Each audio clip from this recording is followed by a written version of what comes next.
Mechanicsburg Wildcat Football, presented by 11 Oaks Farms in Newville, live on Go Mechanicsburg. Be sure to like, subscribe, and follow Wildcat Athletics at Go Mechanicsburg on YouTube. Available on all smart devices. Wildcat Football live on YouTube at Go Mechanicsburg is presented by 11 Oaks Farms in Newville, Bobby Ray Hall Automotive Group, Charity Kastner RSR Realtors, Your Neighborhood Chick-fil-A at Shepherdstown Crossing, Lawnscapes Inc., Members First Federal Credit Union, Operation Wildcat, OSS Health, now with 2 locations on the West Shore, Mechanicsburg Area Recreation Department, RBC Wealth Management and the Turnbridge Group, Renewed Hearing Solutions, Shaggy Chic Dog Grooming, Sheets, Snappers Bar and Grill, Seth Gardner State Farm, Your Harrisburg True Green Lawn Care, Westshire Decks servicing all of Central PA, the Wildcat Foundation, and Wolf Brewing Company. Now, let's check in with Ben Shad for this week's edition of Foundation Facts with the Wildcat Foundation. Hello, Wildcat fans, and thanks for tuning in for this varsity contest on YouTube at Go Mechanicsburg. Tonight's broadcast is presented by 11 Oaks Farm in Newville. We'll get you out to the Members First Federal Credit Union broadcast booth in just a bit, but right now it's time for our halftime segment, as always, presented by the Wildcat Foundation, and this is Foundation Facts, and today I am joined by Christy No. Christy, thank you so much for joining us. No problem. Thank you for having me.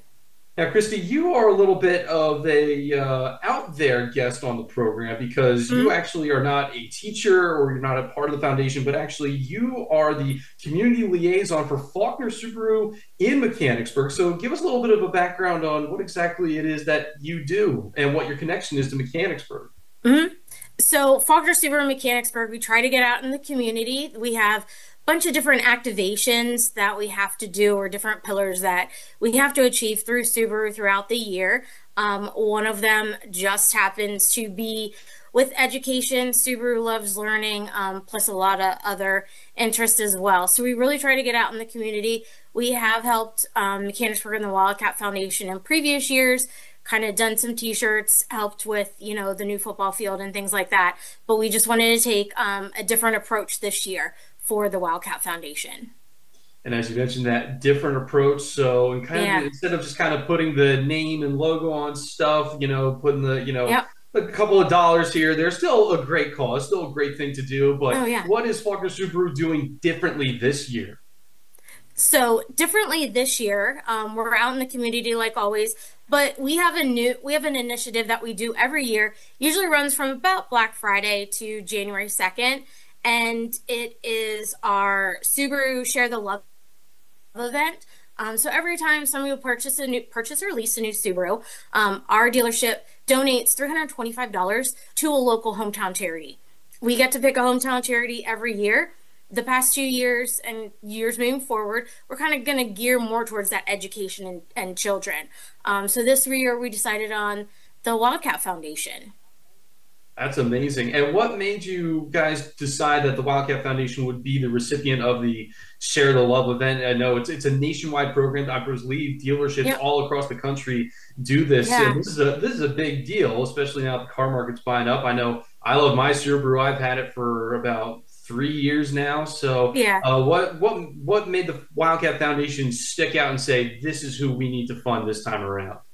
So we talked with the Wildcat Foundation, just wanted to really see what they were doing with the students in Mechanicsburg, how they help, how they're funding, and it just kind of aligned with our initiatives with all that Subaru loves learning and getting out and helping the kids in the school with all of their different programs. And it being a nonprofit, it is amazing as well. So what we're going to do, hopefully, they get their big bang for their buck, that we sell a bunch of cars between Black Friday through January 2nd. We even get service involved. So every time somebody comes in for just a routine service, as long as it's like an oil change, tire rotation, things like that, we'll also donate a couple dollars towards the Wildcat Foundation from those people having that service as well. Wow. So it's twofold. Yeah. I'm glad because I know I'm going to be due for my oil change in January. So I'm glad I don't have to buy a whole new car to help out and help two places in one. That's fantastic. Christy, anything else we should know about this before we sign off for the day?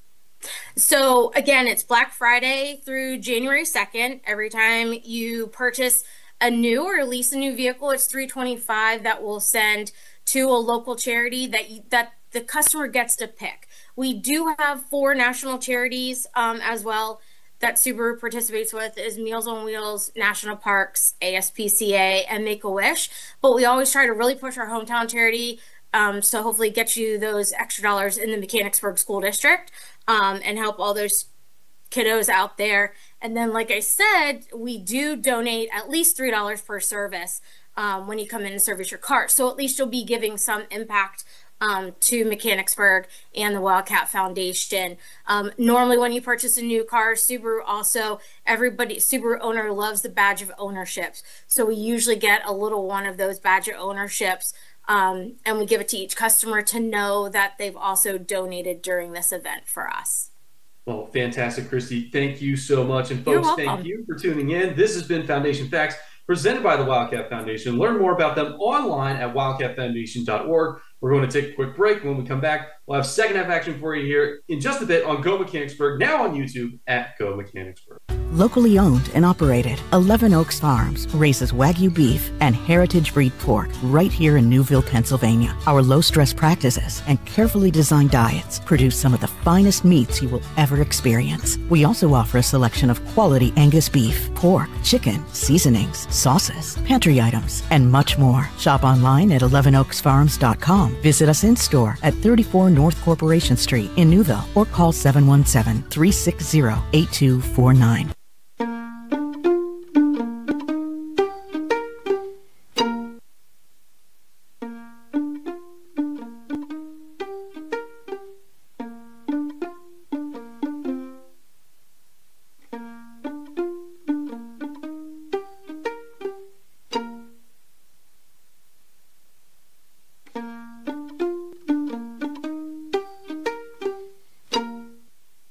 Does your property need a little TLC? Call Lawnscapes Inc. of Mechanicsburg today at 717-697-1833 and see how Wes Moret and his team can transform or maintain your residential or commercial property. From hardscapes to yard services of all types, tree and shrub surface and more, this locally owned and operated business has you covered. Call today for your free estimate. Lawnscapes Inc. at 717-697-1833. That's 717-697-1833. OSS Health is physician-owned and operated. We're able to help patients in a way that others cannot. We're not looking at a number. Everyone's looking out for the best thing for the patient. Seeing that they're reaching their goals, making the community as healthy as possible. What I love most is when I get to see them get back to the activity that they love. When I see a patient smiling, it makes it all worth it. I love my job.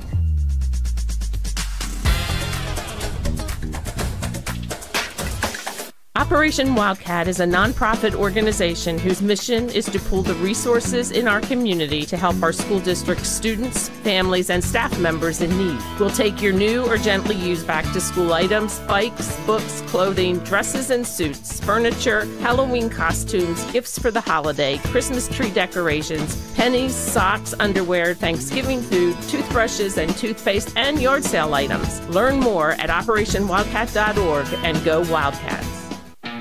Elevate your everyday with the Mechanicsburg Area Recreation Department. Immerse yourself in a world of excitement and discovery. From adrenaline-pumping sports to serene outdoor escapes, we've got your perfect recreation blend. Join us for fitness, family fun, and fantastic experiences. Unleash your inner adventurer. It's time for a thrilling escape. Visit mbgsd.org and click on the Recreation tab, or drop by your office at the Trails and Trees Environmental Center, Mechanicsburg Area Recreation, where every moment is a new adventure. At Bobby Rahal, it's about doing the right thing, starting with our vision, that clients deserve great service at a fair price. We understand this can only happen with great team members. Doing what's right includes supporting local charities, youth sports, and first responders. It extends to the environment and why we reclaim rainwater for car washes and recycle used oil. We want to thank our loyal clients for recognizing us by voting Bobby Rahal simply the best of Harrisburg for 21 years in a row. Experience the Bobby Rahal difference and find out more at BobbyRahal.com. The Turnbridge Group at RBC Wealth Management is a proud supporter of Mechanicsburg Wildcat Athletics. When faced with tough business and personal financial decisions, turn to the Turnbridge Group. With a focus on retirement planning and complex financial situations, the team helps you define and achieve your goals, all while building a strong and caring relationship with you and your family. Financial advisors Tim Engel, Jonathan Stow, and Nick Hansen are available for your call. The Turnbridge Group, part of the community and for the community. Visit them online at turnbridgegroup.com or call 717-724-4225 today. I needed a change in my life. I wanted to be closer to my grandchildren. I was not hearing what the kids were saying. I fly hot air balloons and I couldn't hear leaks. It was time to take care of my hearing. As soon as I met Mary Ann at Renewed Hearing Solutions, she made me feel so comfortable. My life has improved so much since I got hearing aids. It was the best thing I've ever done. I would highly recommend Renewed Hearing Solutions. Get back in the conversation. Call Renewed Hearing Solutions today. Getting you back to Mechanicsburg Wildcat Athletics, presented by 11 Oaks Farms in Newville. Live on Go Mechanicsburg. Welcome back, everybody. I'm Ben Shad, and it's time for our weekly Wildcat Scoreboard presented by Operation Wildcat. On Saturday, September 6th, boys soccer and girls soccer both play Carlisle. Boys soccer travels to Carlisle. Girls soccer will do the hosting. They both kick off at 10 a.m. On Monday, September 8th, girls tennis host State College at 4, field hockey hosts Central Dauphin at 4:15, and girls volleyball hosts Cedar Cliff at 5 p.m. On Tuesday, September 9th, golf travels to Palmyra for a 1:30 start. Girls soccer travels to Central Dauphin. They kick off at 3:45. Boys and girls cross country is home against Hershey. They start their meet at 4:30. And boys soccer hosts Central Dauphin. They kick off at 5. On Wednesday, September 10th, field hockey travels to Cumberland Valley for a 4:30 face-off. Girls volleyball travels to State College. They start their meet at 5:30. On Thursday, September 11th, girls tennis travels to Harrisburg. They start at 4 p.m. Boys soccer travels to Cumberland Valley against the Eagles. They start at 4:30. And on Friday, September 12th, varsity football travels to Hershey Park Stadium to play the Lower Dauphin Falcons. They kick off at 7 p.m. Don't forget to like, follow, and subscribe to Wildcat Athletics on X/Twitter and on YouTube at Go Mechanicsburg. You can also visit mbgsd.org and click on the Athletics tab or download the new District app for the latest Wildcat news and information. We'll be right back after this. We are dedicated to serving our members, associates, and communities because they give us purpose. We know we are stronger when we come together as one. We believe financial literacy is a key tool for personal well-being, economic stability, and a more secure financial future for everyone. And we are committed to providing all with access to financial wellness resources. We strive to deliver unparalleled experiences for our members through every moment and milestone. We are built by will, forged by people, and powered by a proud member experience. Are you on the hunt for a new home? Maybe you're a growing family looking to expand your living situation, or you find your current space too large and you're simply looking to downsize. Whatever your needs, contact Charity Kastner, Realtor with RSR Realtors today. Charity knows the local real estate market and she will find the right home for you. Charity Kastner isn't just a Mechanicsburg-based realtor, she's a Mechanicsburg mom. And after all, mother knows best. Just ask her kids. Make the move today by calling Charity Kastner at 717-557-9312 or rsrrealtors.com to find your first or next home sweet home.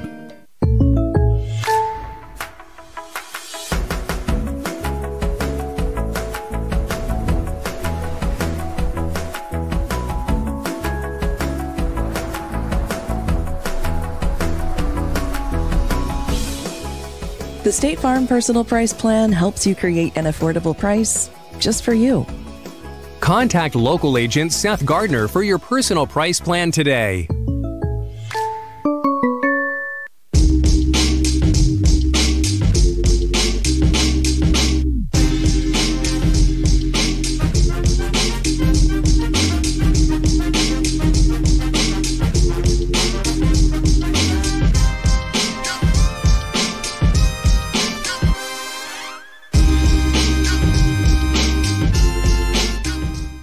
Snappers Bar and Grill at 120 East Allen Street in Mechanicsburg is proud to support Wildcat Athletics. Snappers is open Monday through Saturday from 11 a.m. until 9 p.m. and offers outstanding service and exceptional food and drink options, all at a fair price. Stop in for fresh seafood, delicious hand-cut steaks, and homemade pasta dishes. Snappers also offers a variety of sandwiches, fresh, crisp salads, and awesome appetizers. Dine in, carry out, or have your next big gathering catered. Snappers Bar and Grill. Call 717-697-9475 to learn more. With True Green, we got a great price on a golf course quality lawn, which attracted golfers. Morning. Who needs a warm-up? And because True Green's doing the work, we get to have more fun. Please don't post that. Too late.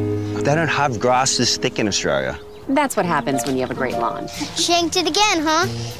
They're fun to have around. PGA Tour quality lawns for as little as $1 a day. Where are we playing next? Get started at TrueGreen.com. A deck where memories are made, barbecues are grilled, and sunsets are savored. But let's face it, not all decks are created equal. Enter Westshire Decks. We're not your average deck builders. Precision is our mantra. We don't just build decks, we craft outdoor living spaces tailored to your dreams. With Westshire Decks, you get seasoned experts who know decks inside and out. So why settle for a deck that's just okay when you can have one that's extraordinary? Westshire Decks, where craftsmanship meets creativity. Give us a call today and come see how we are different. The Wildcat Foundation is Mechanicsburg Area School District's education foundation. Established in 1998, the foundation raises and distributes funds that support students in education, wellness, cultural awareness, and athletics. The Wildcat Foundation has also awarded hundreds of thousands of dollars in scholarships to support students' higher education. Learn more and donate today at wildcatfoundation.org. Wolf Brewing Company, located in Legacy Park, just off South Market Street in Mechanicsburg, offers a family and pet-friendly atmosphere for community members of all ages. Family owned by Wildcat graduates, Wolf Brewing Company serves up delectable dishes including comfort foods with a gourmet twist, plus drinks of all types for the community, from the community.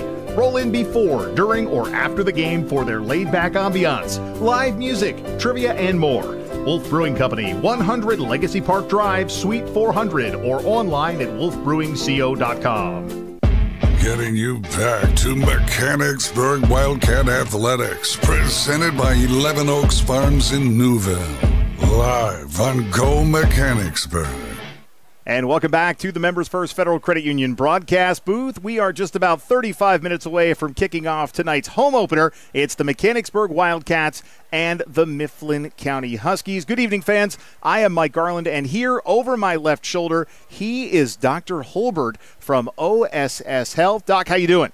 Good. How are you? Doing great, thanks. So, welcome back to the community first and foremost. You are a Mechanicsburg graduate, if I understand correctly, right? Yep, class of 2011. Okay, so what did being a Wildcat mean to you? What was that experience like during your time here? Well, we're back, so I think that is first and foremost a good thing. We had a great experience growing up. My wife and I actually both graduated from Mechanicsburg.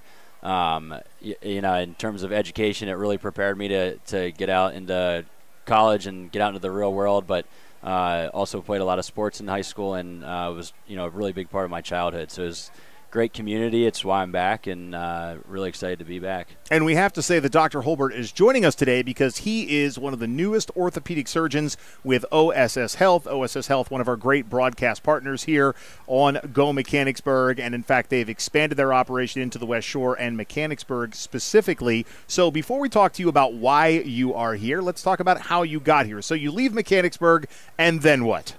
So I went to Elizabethtown College, where I played baseball and majored in biochemistry. And while I was there, I decided to pursue medicine, and had a really, really fun time there. Learned a lot. Had a good kind of end to my baseball career, and then went on to Penn State for med school. And at what point did you decide that you wanted to be a doctor, that medicine was your calling? So actually in high school was kind of the first, I didn't have anyone in my family in medicine, and so in high school I actually had a back injury that was treated through Mechanicsburg and Hershey, and that was kind of my first exposure to medicine, and ultimately got me connected with some physicians on a level that really got me interested, and then just shadowing and different experiences during college is what kind of drove that decision. So you get the doctorate from Penn State and then a short but winding road before you come back to Central Pennsylvania. What was your first stop after Penn State? Yeah, so after medical school, everyone goes through a residency, and the length of that is different based upon the specialty. So I did orthopedic surgery residency up at Geisinger for 5 years, so it didn't go too far, more central PA, and had a wonderful experience up there. Was able to cover some sports at Bucknell University, and really enjoyed my time up there. And then you had a stop in Minnesota. Would it be fair to call that stop in Minnesota your first professional medical experience outside of the residency? Yeah, so I went to Minneapolis for more subspecialty training in spine surgery, and got a really fabulous education there, hoping to bring back some of the techniques from the group that I trained out there, which is a pretty world-renowned spine group called Twin City Spine Center. So very excited to be back and offer a lot of the stuff that I learned there to the people of West Shore and Central Pennsylvania. And so with OSS Health, what will be your specialty, and how can someone find you if they want to connect as we start to wrap this up in advance of our band performance tonight? Yeah, so we have a good website where you can make appointments, and then you can also find the number to call on there. We have offices that are now open in Enola as well as Mechanicsburg. I'm specialized in spine surgery, so anything with the neck and back, but I also see general orthopedics as well, so really any extremity injury, ankles, knees, hips, and then we have an excellent team that's going to be starting and is already present in the West Shore area. So I think we take really good care of patients and really have comprehensive care at OSS Health. And I know that our friends with OSS Health, you know, they do a lot of great things, and you work for OSS Health, obviously, but we know that a patient, they have to do what's best for them. So, you know, we can always encourage you, you know, talk to the folks at OSS Health. You know, there are a lot of options in Central Pennsylvania between Penn State and OIP and OSS Health and others. You know, talk to these providers. Make your first call be OSS Health. See if what they have works for you. And if you have a neck, back, spine issue, I think Dr. Holbert's going to be your guy. Doc, anything else you want to add about OSS Health? No, I just want to say I'm really excited to be back and really excited to serve the community that I grew up in and you know, kind of was the foundation of my success through all my schooling and through the beginning of my career. Dr. Holbert, the latest addition to the OSS Health staff here in Mechanicsburg. Doc, thank you very much. Thanks so much for having me. All right, we're going to transition from the Members First Federal Credit Union broadcast booth to the stadium and Memorial Park in John H. Frederick Field as the Maroon Machine Marching Band is making their way onto the field. The performance this year is the Butterfly Effect. It's an original performance, and you will see here in just a few moments what that performance looks like. Keep in mind, fans, that we do have a hard out at 6:44. So while we hope to showcase this entire band performance, they have a certain window, and we've planned accordingly for that. So the marching band will be coming on the field here in just a few moments. We're going to take a quick 30-second timeout, and when we come back, hopefully we can showcase that performance with you. Mechanicsburg and Mifflin County, right back after this, live on Go Mechanicsburg. Are you on the hunt for a new home? Maybe you're a growing family looking to expand your living situation, or you find your current space too large and you're simply looking to downsize. Whatever your needs, contact Charity Kastner, Realtor with RSR Realtors today. Charity knows the local real estate market, and she will find the right home for you. Charity Kastner isn't just a Mechanicsburg-based realtor, she's a Mechanicsburg mom. And after all, mother knows best. Just ask her kids. Make the move today by calling Charity Kastner at 717-557-9312 or rsrrealtors.com to find your first or next home sweet home. Wolf Brewing Company, located in Legacy Park, just off South Market Street in Mechanicsburg, offers a family and pet-friendly atmosphere for community members of all ages. Family owned by Wildcat graduates, Wolf Brewing Company serves up delectable dishes including comfort foods with a gourmet twist, plus drinks of all types for the community, from the community. Roll in before, during, or after the game for their laid-back ambiance, live music, trivia, and more. Wolf Brewing Company, 100 Legacy Park Drive, Suite 400, or online at wolfbrewingco.com. deck. Where memories are made, barbecues are grilled, and sunsets are savored. But let's face it, not all decks are created equal. Enter Westshire Decks. We're not your average deck builders. Precision is our mantra. We don't just build decks, we craft outdoor living spaces tailored to your dreams. With Westshire Decks, you get seasoned experts who know decks inside and out. So why settle for a deck that's just okay when you can have one that's extraordinary? Westshire Decks, where craftsmanship meets creativity. Give us a call today and come see how we are different. With True Green, we got a great price on a golf course quality lawn. Which attracted golfers. Morning. Who needs a warm-up? And because True Green's doing the work, we get to have more fun. Please don't post that. Too late. They don't have grass this thick in Australia. That's what happens when you have a great lawn. Shanked it again, huh? They're fun to have around. PGA Tour quality lawns for as little as $1 a day. Where are we playing next? Get started at TrueGreen.com. Snappers Bar and Grill at 120 East Allen Street in Mechanicsburg is proud to support Wildcat Athletics. Snappers is open Monday through Saturday from 11 a.m. until 9 p.m. and offers outstanding service and exceptional food and drink options, all at a fair price. Stop in for fresh seafood, delicious hand-cut steaks, and homemade pasta dishes. Snappers also offers a variety of sandwiches, fresh, crisp salads, and awesome appetizers. Dine in, carry out, or have your next big gathering catered. Snappers Bar and Grill, call 717-697-9475 to learn more.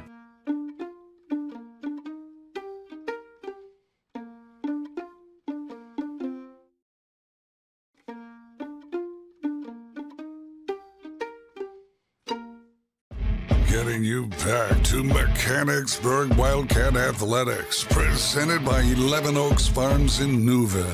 Live on Go Mechanicsburg. Back at Memorial Park, John H. Frederick Field, you are looking live at the Maroon Machine pregame performance forthcoming. And again, a reminder, we do have a hard out as we continue our pregame show presented by the Wildcat Foundation. Coach's Corner coming up in just a few moments. In the meanwhile, let's hear from the Maroon Machine.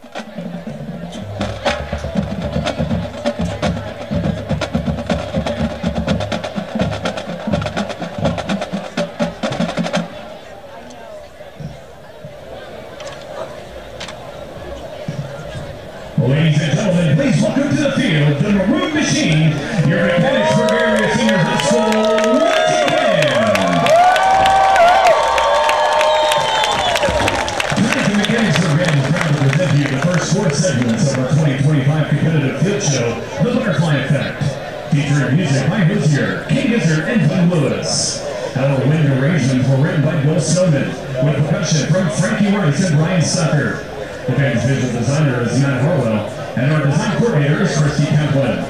Our caption lead teachers include Paige Stoller, Kirsten Schatzer, Harlow Alexander, Patrick Murphy, Mitchell Snowman, Caitlin Zimmerman, Bill Snowman, Andy Williams, and Dustin Smith. Our assistant director is Miss Alice Broadway. The band is under the direction of Mr. Ben Goldsboro. Conducting the program are student drum makers Audrey Hunt and Abby Anderson.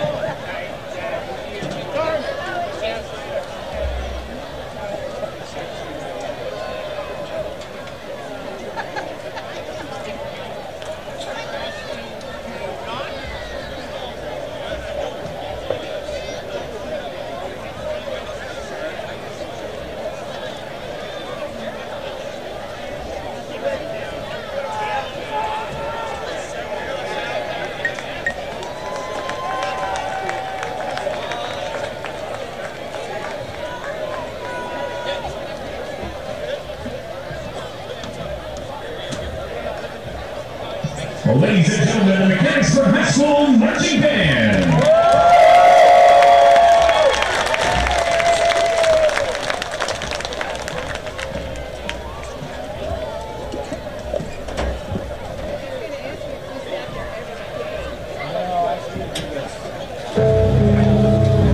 One moment can change everything. Cause and effect unfolding on the grandest scale. A single breath, a flap of wings, a fleeting glance can set forces in motion that reshape the world around us. Every moment, no matter how small, begins something greater. This is the butterfly effect.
unleashing a chain reaction.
Spread through time and space. They moved.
Maroon Machine live on Go Mechanicsburg. We're going to take a break, come back with Coach's Corner and head coach Dave Heckard right after this, live on Go Mechanicsburg. Locally owned and operated, 11 Oaks Farms raises Wagyu beef and heritage breed pork right here in Newville, Pennsylvania. Our low-stress practices and carefully designed diets produce some of the finest meats you will ever experience. We also offer a selection of quality Angus beef, pork, chicken, seasonings, sauces, pantry items, and much more. Shop online at 11oaksfarms.com. Visit us in-store at 34 North Corporation Street in Newville or call 717-360-8249. Hey there, Wildcat fans. It's Mike Garland, voice of Wildcat Athletics. And that map you're looking at and those little blue pins, they represent the central Pennsylvania locations of our broadcast partners. From our presenting sponsor, 11 Oaks Farms, to the south and west in Newville, to one of our newest partners, Shaggy Chic Dog Grooming on South Market Street in Mechanicsburg, and everywhere in between, these are community-oriented businesses and their dollars are supporting Wildcat Athletics. So in turn, fans, I ask you to support them. Pick up the phone and price their services. Shop in their store locations. Tell them you heard about it during a broadcast of Wildcat Athletics. Go to mbgsd.org or download the new district app and navigate to the Athletics tab to learn more about each one of these great central Pennsylvania businesses. We thank them for their support and encourage you to support them as well. Getting you back to Mechanicsburg Wildcat Athletics, presented by 11 Oaks Farms in Newville. Live on Go Mechanicsburg. It's time for Coach's Corner, presented by the Wildcat Foundation. Here's head coach Dave Heckard and the voice of the Wildcats, Mike Garland.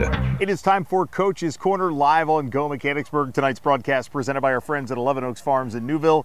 Coach's Corner presented by the Wildcat Foundation, and we are joined by second-year head coach Dave Heckard. Coach, how you doing? Good. How are you? Doing well, thank you. Good. So let's go back to last Saturday, a high noon kick at Northern Lebanon High School against the Palmyra Cougars. Another Wildcat victory. Not the smoothest and cleanest of games, but still a pretty nice game for your team. What are your thoughts? No, I feel like I could have wrote the script for how Saturday was going to unfold. You got a Saturday game at noon. I feel like it just throws your week off a little bit. And we got up and we had a nice breakfast, team breakfast in the morning, and we weren't totally focused. And like I said, I could have called that, but they did some good things for the game Saturday, but then made some mistakes. I mean, we had 91 yards in penalties, and that's you can't have that. So you had a 40-something yard touchdown drive that I think went about 75 yards, and there's not a lot of teams that can overcome that. In like the sum of it all, there were so many penalties on that particular drive. I think you had to be pretty fortunate to get out of there with a touchdown. No, we were. J.J. Gould made a nice grab in the end zone there for that touchdown. But you can't do that. I mean, you can't do that in big games and shoot yourselves in the foot. And we got after them today and took a look at the film and hopefully can clean some of that up. When you have performances like you had from J.J. Gould, like you had from Ryan Foose, from Noah Apple, from Drake Dawson, even defensively, like the first play of the game, I thought it was a sack because I had looked down, but it was trickeration on Palmyra's part, and Drake was right there to make the tackle. Was that something you guys had scouted in film? No, I mean, I feel like, we told the guys before the game, be ready for anything. Be ready for trick plays, onside kicks. They're going to throw the kitchen sink at you, and Drake sniffed that out and did a good job. So. And Colin Stair, he gets a couple of big tackles. There's turnovers in the game. I think the Wildcats offensively and defensively, you're doing the right things early on, and these mistakes, while you don't want them, they're still going to happen this time of year, right? So that's what you work on in practice day over day. Yeah, no, I mean, when you're dealing with 16, 17-year-old kids, you're going to deal with inconsistency at times. But the goal is to keep improving each week. And we had a good practice tonight. We worked on blitz pickup, and the offensive line struggled, but that's good. That's what we want, and put them in a little bit of an adverse situation. And it was good practice tonight. So another 100-plus yard rushing game for Reese Miller. I think back to a couple of years ago when all of a sudden Isaac Dolman was playing, and I literally said on the air, "Who is Isaac Dolman?" Well, I think we're having that "Who is Reese Miller" moment. Now we 200-plus yard games. I mean, the offensive line certainly opening up the holes, but he's doing some things with the ball in open field. No, he is. He's doing a great job right now at running back. He runs hard. He has, he changes direction really well.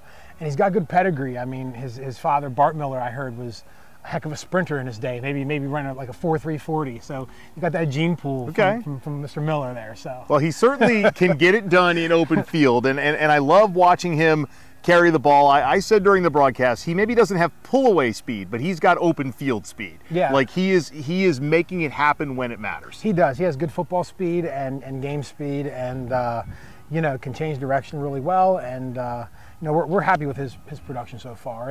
And really our running back position in general, I think we're pretty happy with. So. Yeah, I mean, Anthony Francis scores a touchdown there towards the end. I was shocked at how fast that kid was. Get a little banged up at the scrimmage against Cedar Crest, and you give him the ball late, and he made some things happen. No, it was really good to see. I mean, he's a good player, and got a little banged up in the scrimmage, but he's back now, and it just offers us more of a look there. So, were you overall pleased with what you saw on Saturday? Yeah, I mean, we did a lot of good things, and in that game, and I think with me, the penalties is the ones that I lose sleep over. The delay of game and the holds, and just different penalties and whatnot. But effort was okay. I felt like, and we made some nice plays, but just got to clean up the penalties. That's all. All right. Anything else you want to add on the Palmyra game? Oh, no. Everything went well, and I'm glad to get back on track here, back to Friday night. So. Absolutely. A regular routine, if you will, with a Friday night kickoff this week against Mifflin County. We're going to take a break, talk about that home opener against the Huskies. We'll be right back after this, live on Go Mechanicsburg. Operation Wildcat is a nonprofit organization whose mission is to pool the resources in our community to help our school district students, families, and staff members in need. We'll take your new or gently used back-to-school items, bikes, books, clothing, dresses and suits, furniture, Halloween costumes, gifts for the holiday, Christmas tree decorations, pennies, socks, underwear, Thanksgiving food, toothbrushes and toothpaste, and yard sale items. Learn more at OperationWildcat.org and go Wildcats. Elevate your everyday with the Mechanicsburg Area Recreation Department. Immerse yourself in a world of excitement and discovery. From adrenaline-pumping sports to serene outdoor escapes, we've got your perfect recreation blend. Join us for fitness, family fun, and fantastic experiences. Unleash your inner adventurer. It's time for a thrilling escape. Visit mbgsd.org and click on the Recreation tab. Or drop by our office at the Trails and Trees Environmental Center, Mechanicsburg Area Recreation, where every moment is a new adventure. The Wildcat Foundation is Mechanicsburg Area School District's education foundation. Established in 1998, the foundation raises and distributes funds that support students in education, wellness, cultural awareness, and athletics. The Wildcat Foundation has also awarded hundreds of thousands of dollars in scholarships to support students' higher education. Learn more and donate today at wildcatfoundation.org. Getting you back to Mechanicsburg Wildcat Athletics, presented by 11 Oaks Farms in Newville. Live on Go Mechanicsburg. Coach's Corner continues live on Go Mechanicsburg. Mike Garland along with football coach Dave Heckert. And Coach, the home opener tonight against the Mifflin County Huskies. First of all, what's it mean to finally be playing at Memorial Park and John H. Frederick Field? So good. I mean, we're so excited to be home. We were on the road to obviously the first two games. And I told the guys at the beginning of the year, I said, hey, we take care of these first two games. For our first home game, nice night out. People are going to come, and check it out. So people are going to be very, very excited about the game tonight. I mean, you get youth night, so you get the future of Wildcat football. You get the little football players, the little cheerleaders. The band is going to perform. It gives you all the bells and whistles of what a home game is supposed to be like, and you bring in a Mifflin County Husky team that, much like the Wildcats, 2-0. Last week, they took on Northern. You and I were both at the game, separate vantage points, separate angles as we watched, but I don't know what to think about Mifflin County. They won their first game. I think it was 40-0 against Central Mountain, 14-0 last week against Northern, but Northern was in that game. Yeah, I mean, they were, and I think that we're going to have to come out and play. I mean, they're 2-0. They have confidence behind what they're doing right now, and they have some nice length. I felt like on their front line.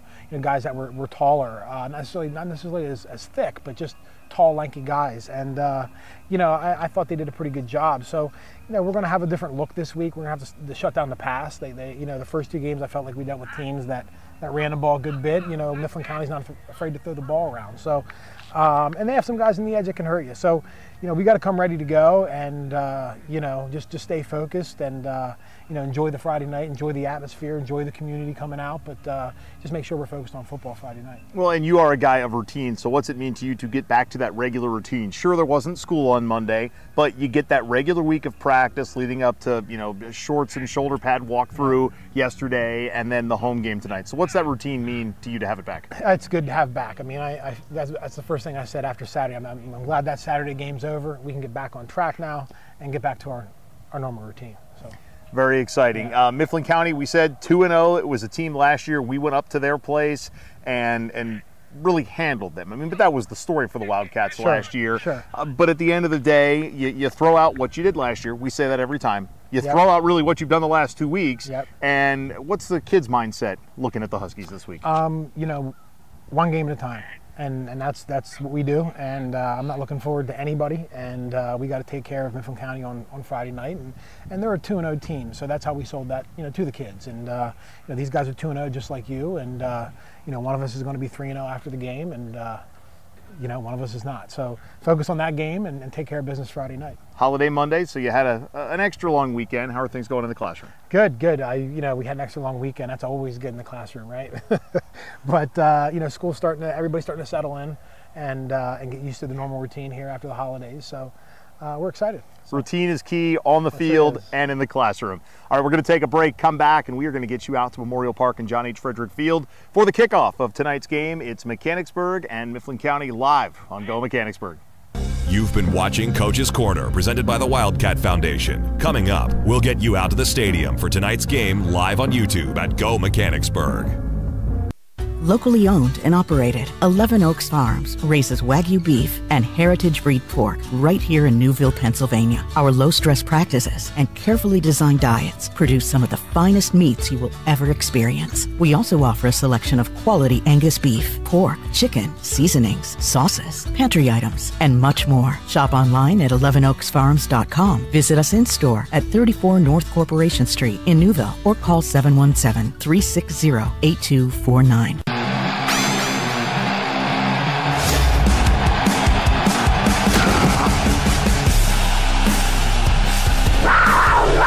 It's time for Mechanicsburg Wildcat Football, presented by 11 Oaks Farms in Newville, live on Go Mechanicsburg. Be sure to like, subscribe, and follow Wildcat Athletics at Go Mechanicsburg on YouTube, available on all smart devices.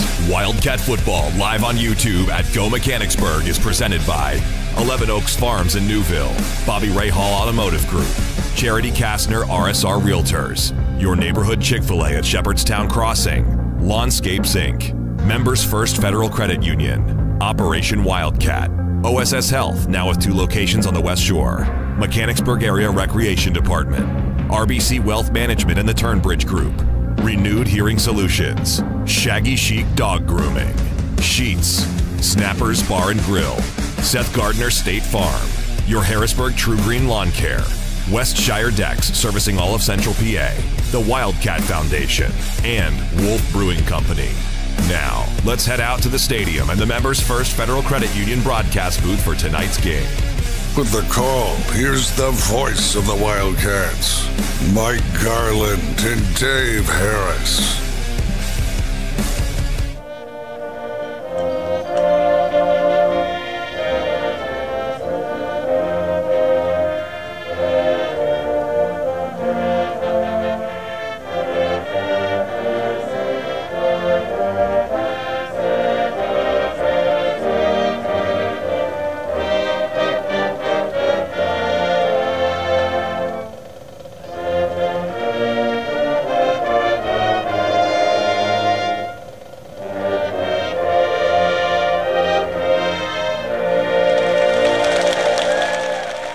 Good evening, Wildcat fans. Thanks for joining us live on Go Mechanicsburg. Tonight's game presented by 11 Oaks Farms in Newville. Mike Garland, pleased to welcome back Dave Harris to the Members First Federal Credit Union broadcast booth. Dave, of course, you know tonight's game is presented by 11 Oaks Farms in Newville, but beyond that, you also know that it's the home opener for the 2-0 Mechanicsburg Wildcats. 2 weeks ago at Carlisle, I mentioned how it had been 280 days since we last broadcast a football game. Well, fast forward now to week 3, and it's been 294 days since the Maroon and Steel played here at Memorial Park. Yeah, it's hard to find a place that rivals us, I think, in the state of Pennsylvania for high school football. There might be bigger places, but what an atmosphere. Personally, this is the 35th fall I find myself here as a part of some aspect of the Mechanicsburg football family and program, and it only just keeps getting better. The trees surrounding it, the setting, I believe the guys back in the 80s referred to this as the snake pit. I'm not sure the origins of all of that, but this was a tough place to come in and play. Maybe it predates that. The field has moved around a little bit since about 1919, 1920. I think it was over a little bit more towards where the pool was till it got over here. But what a setting, and seasons were off to a great start, 2-0, packed house. It is a slice of Americana here tonight, there's no doubt. A youth night as well. The midget football players, Ponies, Pee-wee, Smurfs recognized pregame, and the cheerleaders will be cheering with the varsity cheerleaders throughout the evening as well. A true community environment. Mechanicsburg will receive as Mifflin County won the toss and deferred. And this is a battle of 2-0 teams.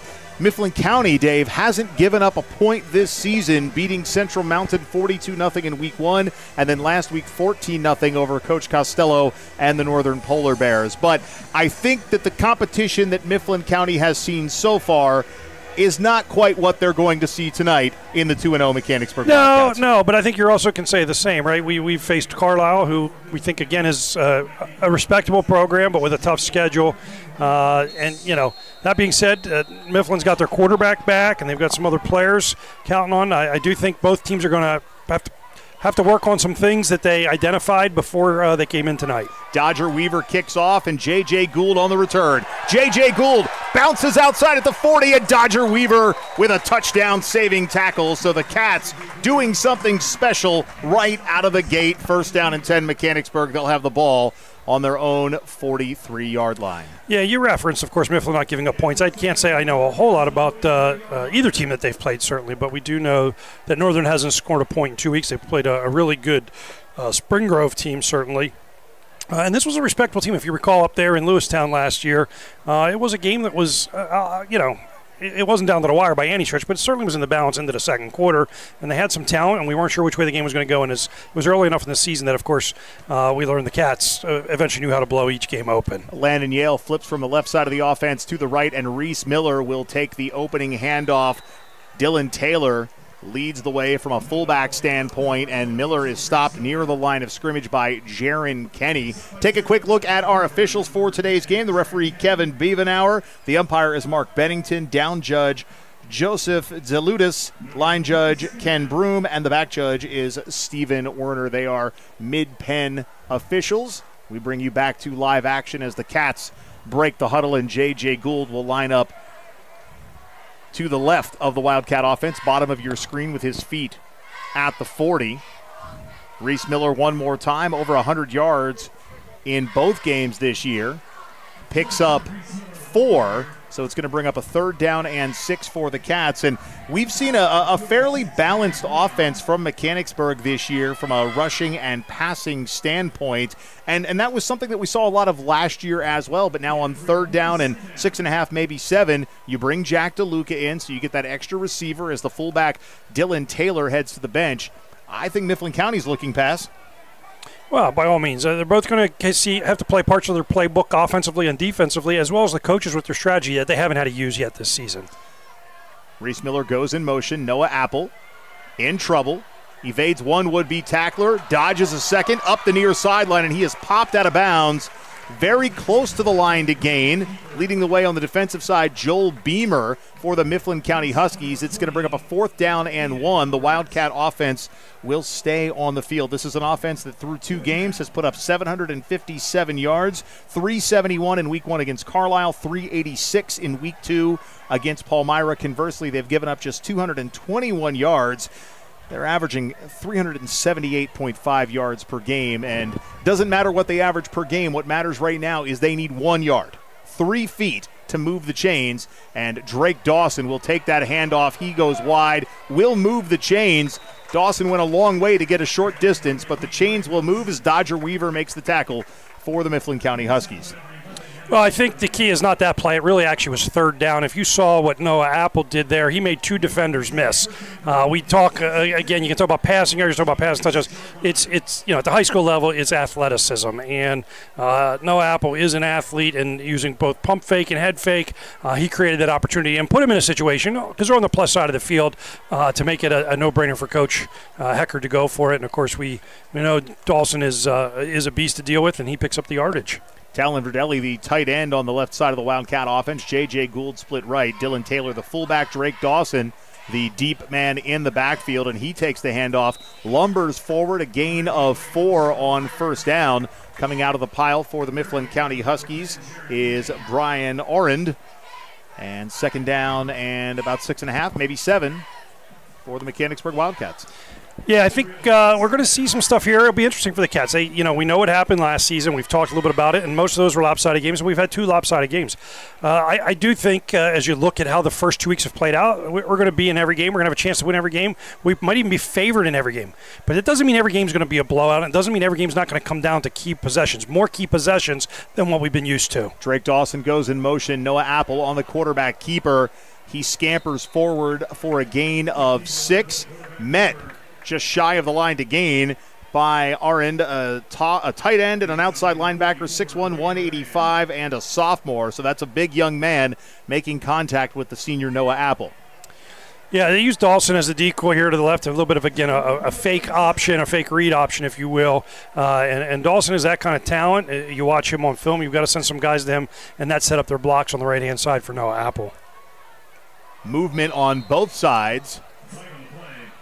Mifflin County moved first, but then on the right side of the line, Landon Yale left his stance. Well, if they're in the neutral zone, if Mifflin got in the neutral zone, it's on Mifflin. If they didn't get in the neutral zone, they're going to call the false start against the Wildcats and Landon Yale. So 3rd and 1 becomes 3rd down and 6, and that changes the personnel as well as you send Jack DeLuca in and Drake Dawson comes out. So on the near side for the Cats, it's going to be Ryan Foose.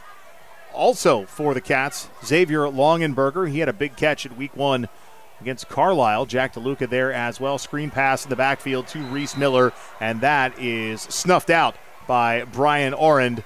So what was 3rd and 1 became 3rd and 6, is now 4th and 11.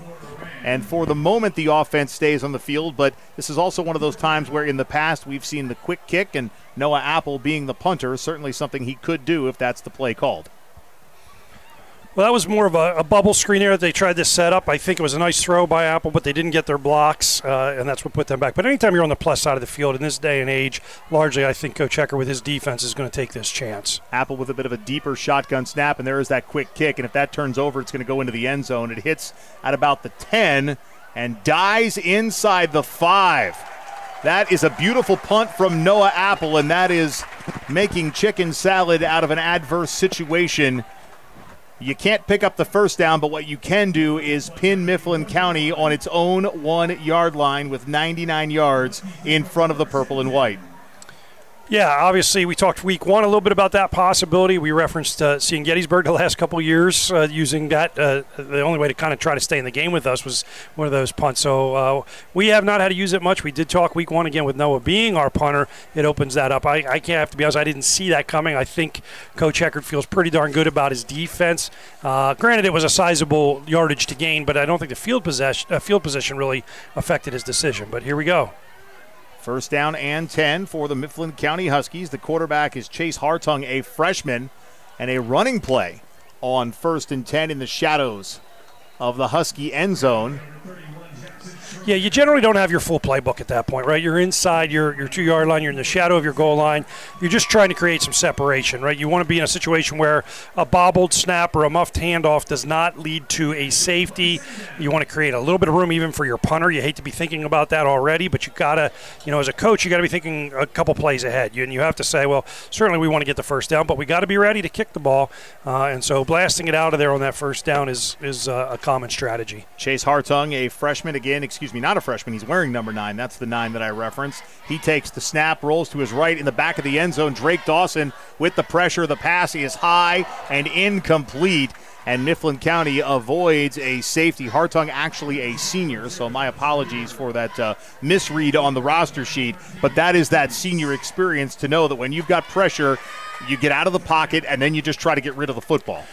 Well, I think we got to give credit there, too. There was 2 rounds of pressure coming at him, right? First there was Drake Dawson, and then behind that there was Drew Freeland right in there. So, the Cats brought 2 rounds of it at him, and he didn't really have much time.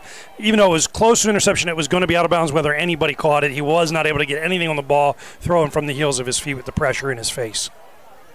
4 wide receivers with another man in motion. Hartung rolling to his right. The pass is completed to Nevin Farley, and Farley is going to move the chains. They needed 8. They picked up about 15. 1st down and 10 for the Huskies. The ball on their own 18-yard line. Still deep in their own territory, but more breathing room now. That'll be something interesting to watch. One of the things a lot of coaches tend to do is go away from the strength of a defense, fearing it, if you will, or trying to avoid it. The reality is that plays into the speed of the defense. And so far, granted, it's not uncommon to be a right-handed team with a right-handed quarterback, but they've decided they're going to come into the teeth of Dawson and try to find something quick underneath. Didn't work previous down, certainly worked well that down. Hartung in the gun, 5 seconds on the play clock. Strohecker takes the handoff, and he is met at the line of scrimmage. A nice job by the Wildcat defensive front, including Drake Dawson. We'll take another look. Yeah, that's a huge play right there, obviously. You pin them inside the 2, inside the 1 almost, and you let them out, right? And now they're out around the 20-yard line with a fresh set of downs. Now you got them behind the sticks again, and this is where you want to be, obviously, for the Cats' defense. It'll be interesting to see. Again, Hartung is back, seasoned quarterback. He had a couple touchdown passes to his brother last week against Northern. So, again, you referenced his experience, Mike, but at some point he's going to say, get on my back, and let's see what we can do here. Strohecker, sidecar right to Hartung, who steps back, looking left all the way. Backside pressure from Drake Dawson. Just gets the ball away before contact from the senior Dawson. The pass high and incomplete on the Mifflin County sideline. 3rd down and 13 following the incompletion. Well, and that's what we referenced 2 plays ago, right? You Dawson coming at Dawson doesn't seem like a smart play, but you can put a lineman on him, you can put a back on him, double team him, chip him, right? And at least your quarterback sees him and can get rid of the ball, and they picked up the first down. Now he gets flushed away from him, and he feels him breathing down his neck. And even though he had a chance to make a completion there, he had no chance to put any precision on the ball because he could hear him coming. 3rd down and 13 for the Mifflin County Huskies.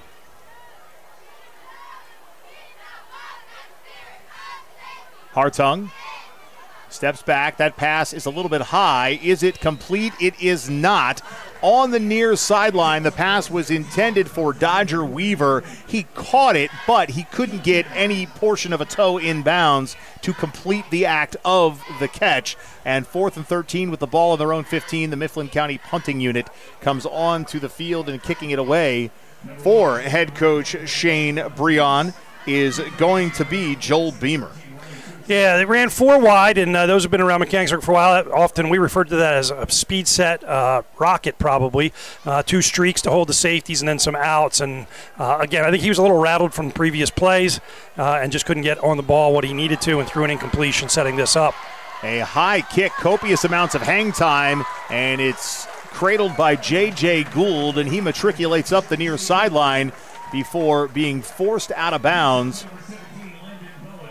by Landon Bowen. So 1st and 10 for the Cats. The ball at the Mifflin County 35-yard line. So you go back to the previous offensive series for the Cats. They couldn't get the job done. You quick kick the ball away. You pin Mifflin County deep. Then you play defense. Now you've not necessarily flipped the field, but you've actually gained yardage by way of playing defense. Yeah, not a whole lot different than the script the first week against Carlisle, right? We traded some punts. You do. You got guys in positions. As much as we've won 2 big games and we're pleased with the talent we have, there's inexperience out there, and they've got to figure some things out each week, and they'll get stronger. But here again, we're going to get this second offensive possession. It's a lot easier starting at their 35 than at your own. Reese Miller on the carry. Nevin Farley with the tackle. Farley, a senior, 6'1", 185. A gain of 8 for Reese Miller. And Miller coming into this game with 31 carries, 247 yards, 2 touchdowns, 123 yards per game. And Reese Miller stepping in nicely for the departing Isaac Dolman.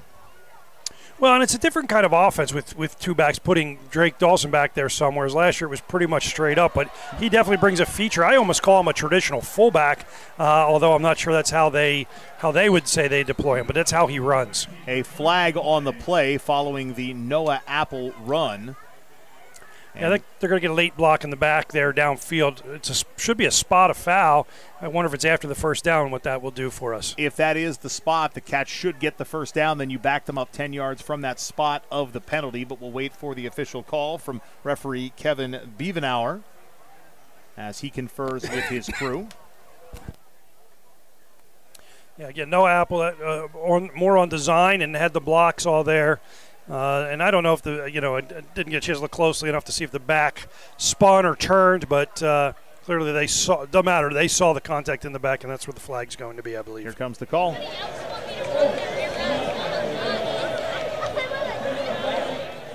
The call goes against Landon Yale, his second penalty of the first quarter. It is a 10-yard holding penalty. And again, if that penalty was called after the line to gain, it should be first down Wildcats from wherever they decide to spot the ball. Seems to be about the 25 at the moment. And now another officials conference. These officials coming together, it reminds me last night in Philadelphia, all the times that the referees had to come together between the Eagles and the Cowboys and sort out the penalties and the shenanigans and the roughhousing and the spit. Well, the good news is tonight it's not shenanigans. It's just making sure they've got the rules explanations right to take back to the sideline to the coach saying, hold on, everyone assumes there's a penalty. It's going to go back from the spot line of scrimmage, and it doesn't. First down and 10 for the Cats. The ball to Mifflin County 25. Reese Miller looking to bounce outside. Cats get away with a hold, but still a loss on the play as Reese Miller is tackled by Aiden Daubert. Drake Dawson had a full hand of Daubert jersey.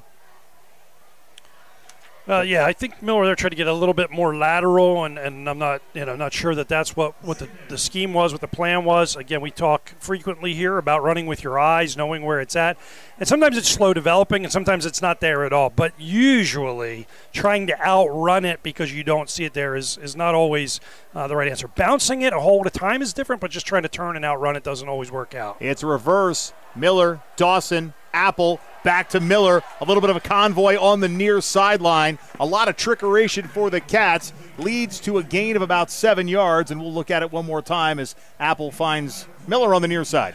Yeah, well designed, well executed, other than they missed one guy. 29 for Mifflin County, Kane Peck. It looks like he stayed at home. He played his responsibilities. He sniffed it out, and he took something that was a moderate gain, a nice play, but prevented something bigger from happening.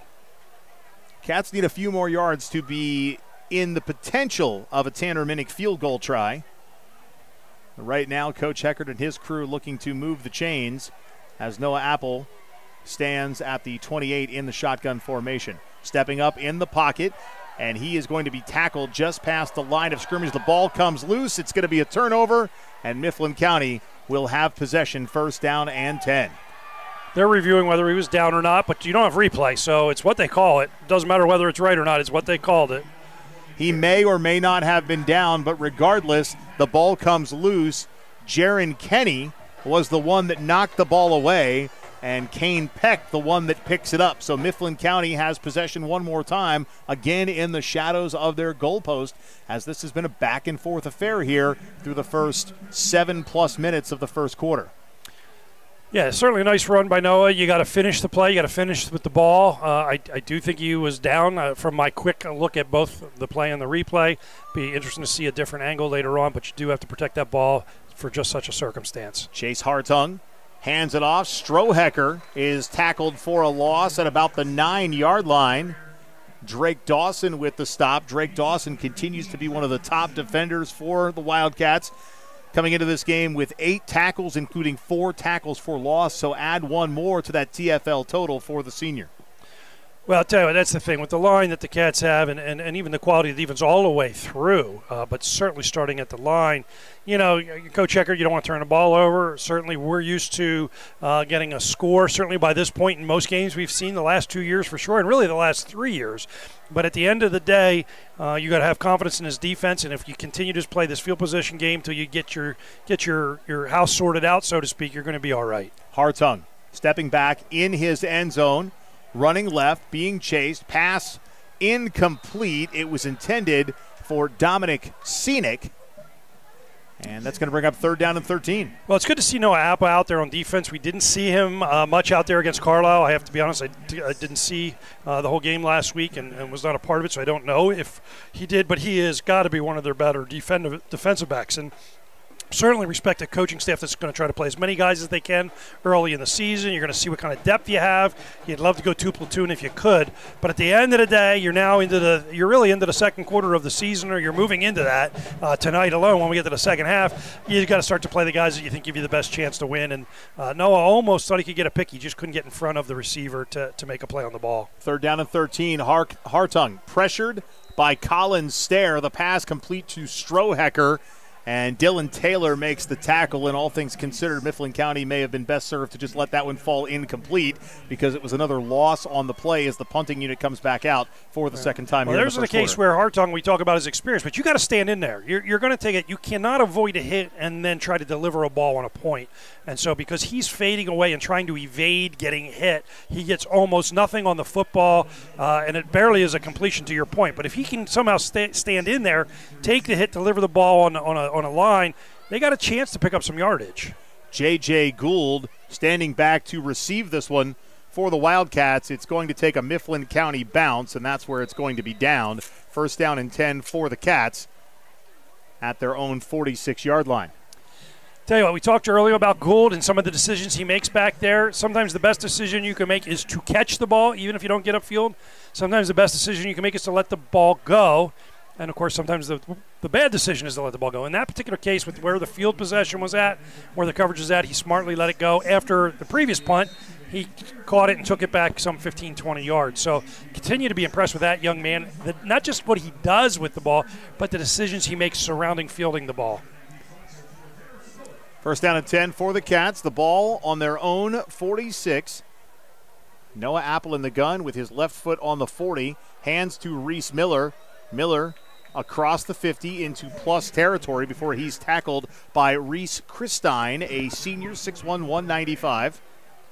This is a key drive, I think, if you're Mechanicsburg, right? You're now possessing the ball for the fourth time? Sounds right. Right?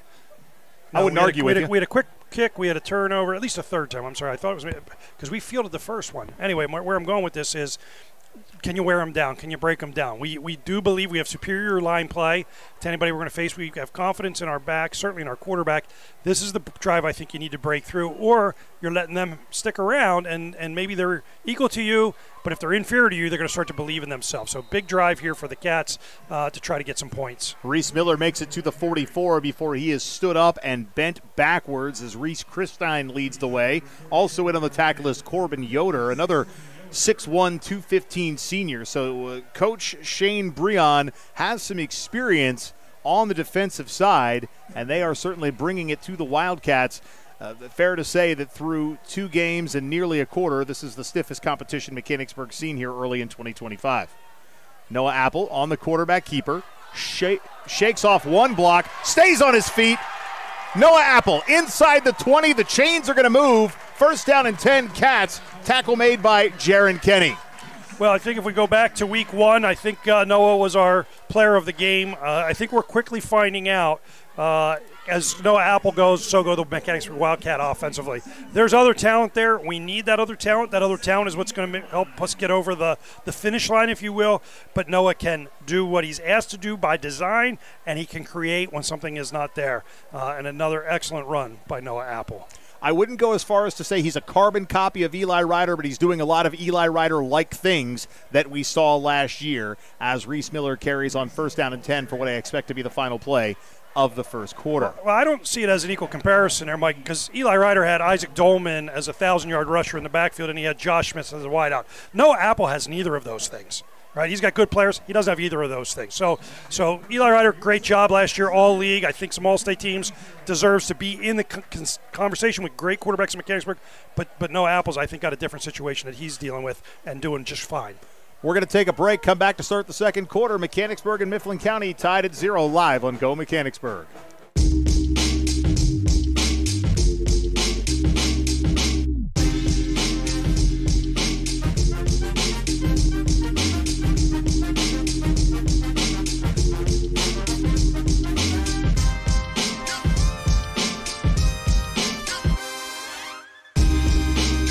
I needed a change in my life. I wanted to be closer to my grandchildren.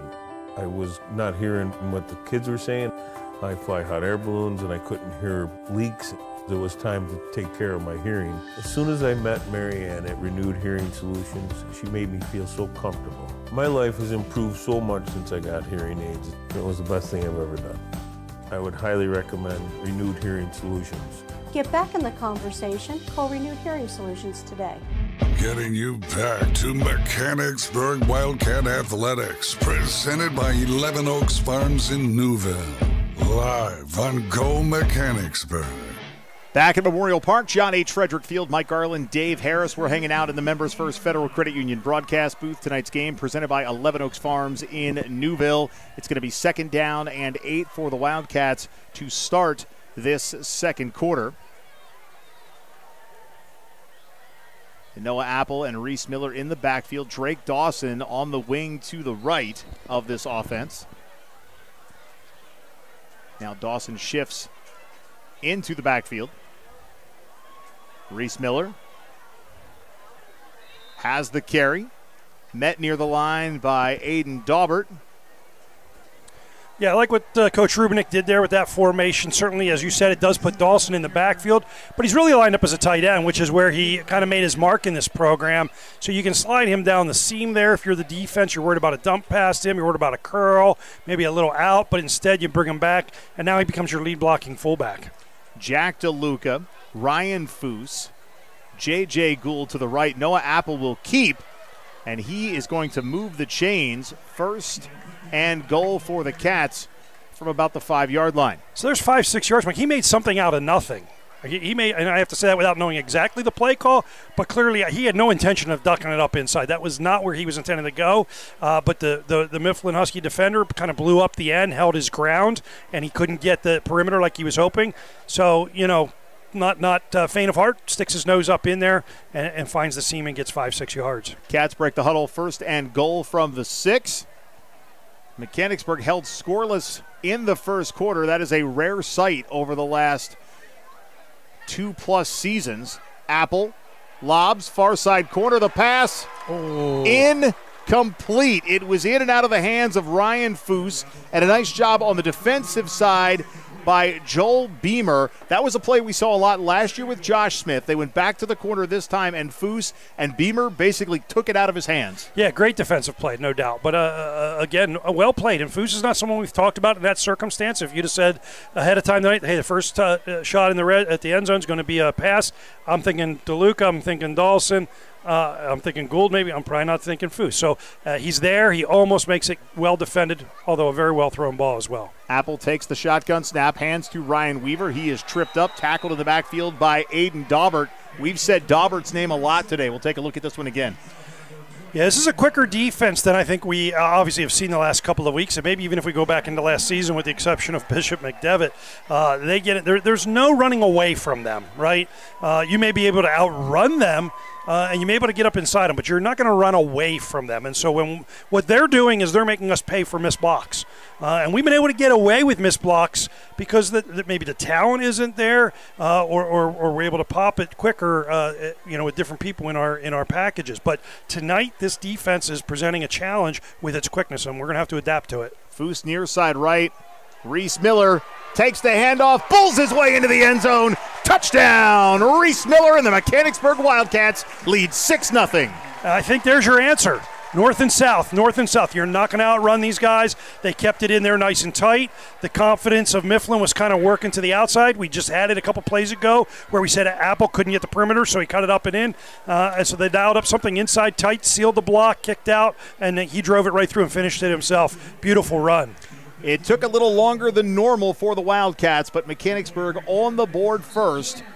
Extra point pending off the foot of Tanner Minnick. Noah Apple the holder, the snap, the hold, the kick is up, high end over end, and it is good. 9:57 remaining in the first half. It's Mechanicsburg 7, Mifflin County nothing. Back after this, live on Go Mechanicsburg.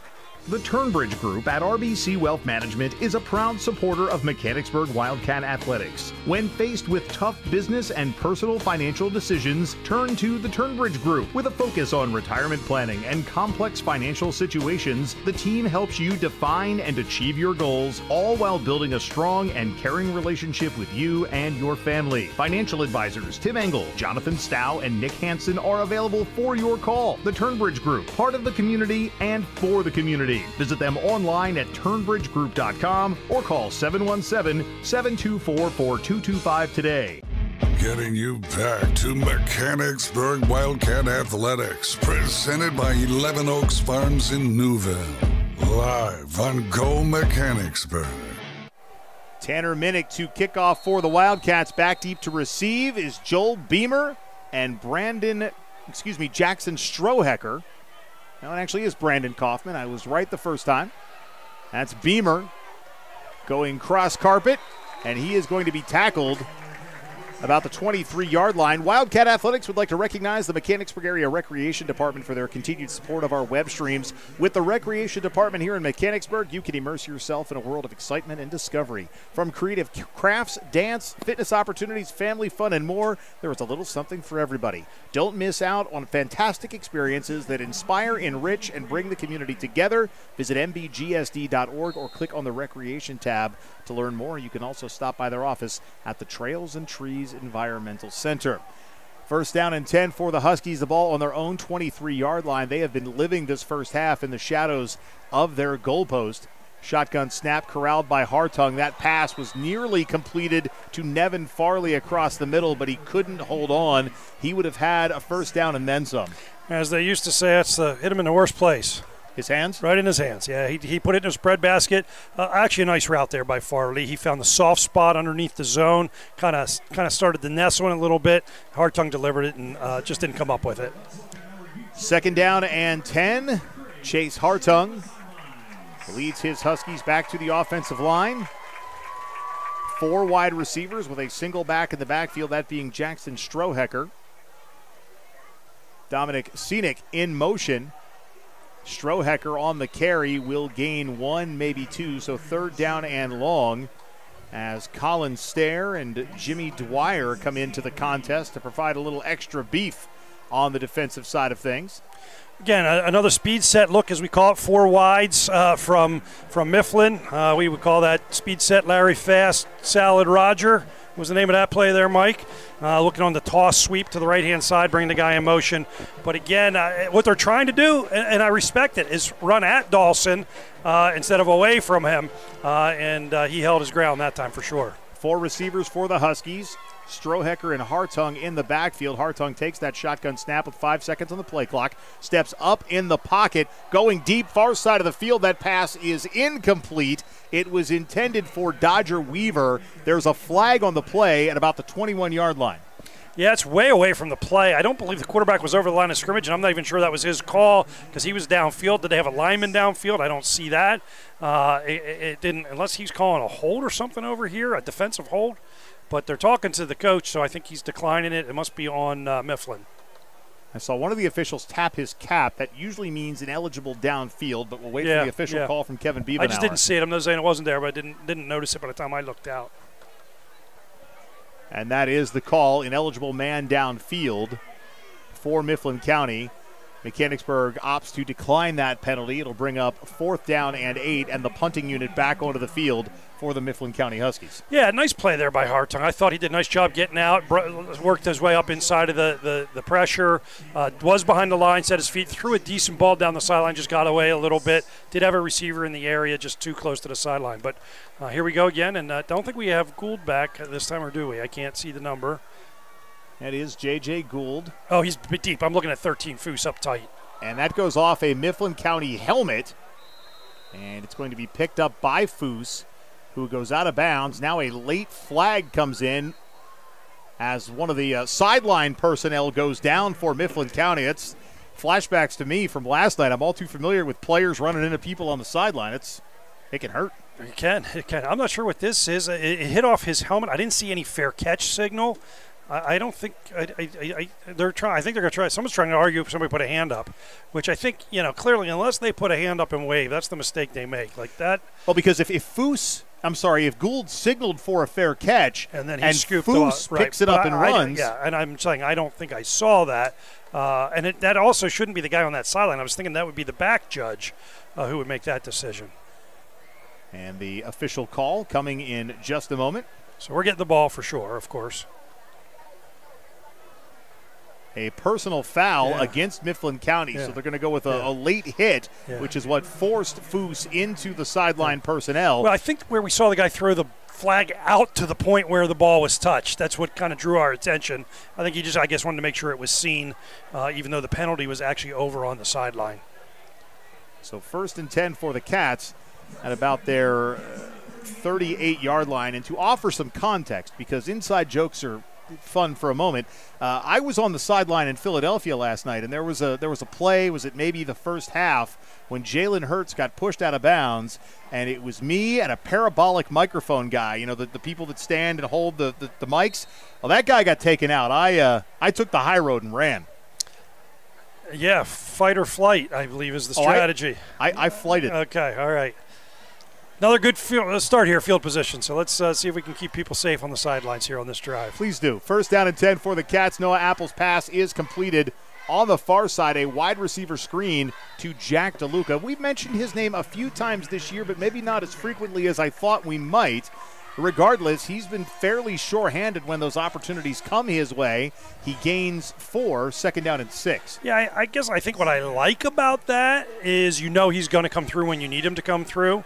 Maybe if we don't, you also don't, at the beginning of a new season, you don't want to end up with only 1 or 2 bell cows where you're just going to them all the time. Makes it way too easy to defend for the other team. So, you know what, if he just kind of is there, they have him on defense, he's there on offense when they need him. Later in the season when they need some big plays coming through, they'll be able to count on him. I don't doubt it. A pre-snap foul, likely against the Wildcats, so second and 6 is about to become second down and 11. As Mechanicsburg is called for a false start. Landon Yale, Talon Verdelli into the contest. And coming out will be Ryan Weaver and Ryan Foose.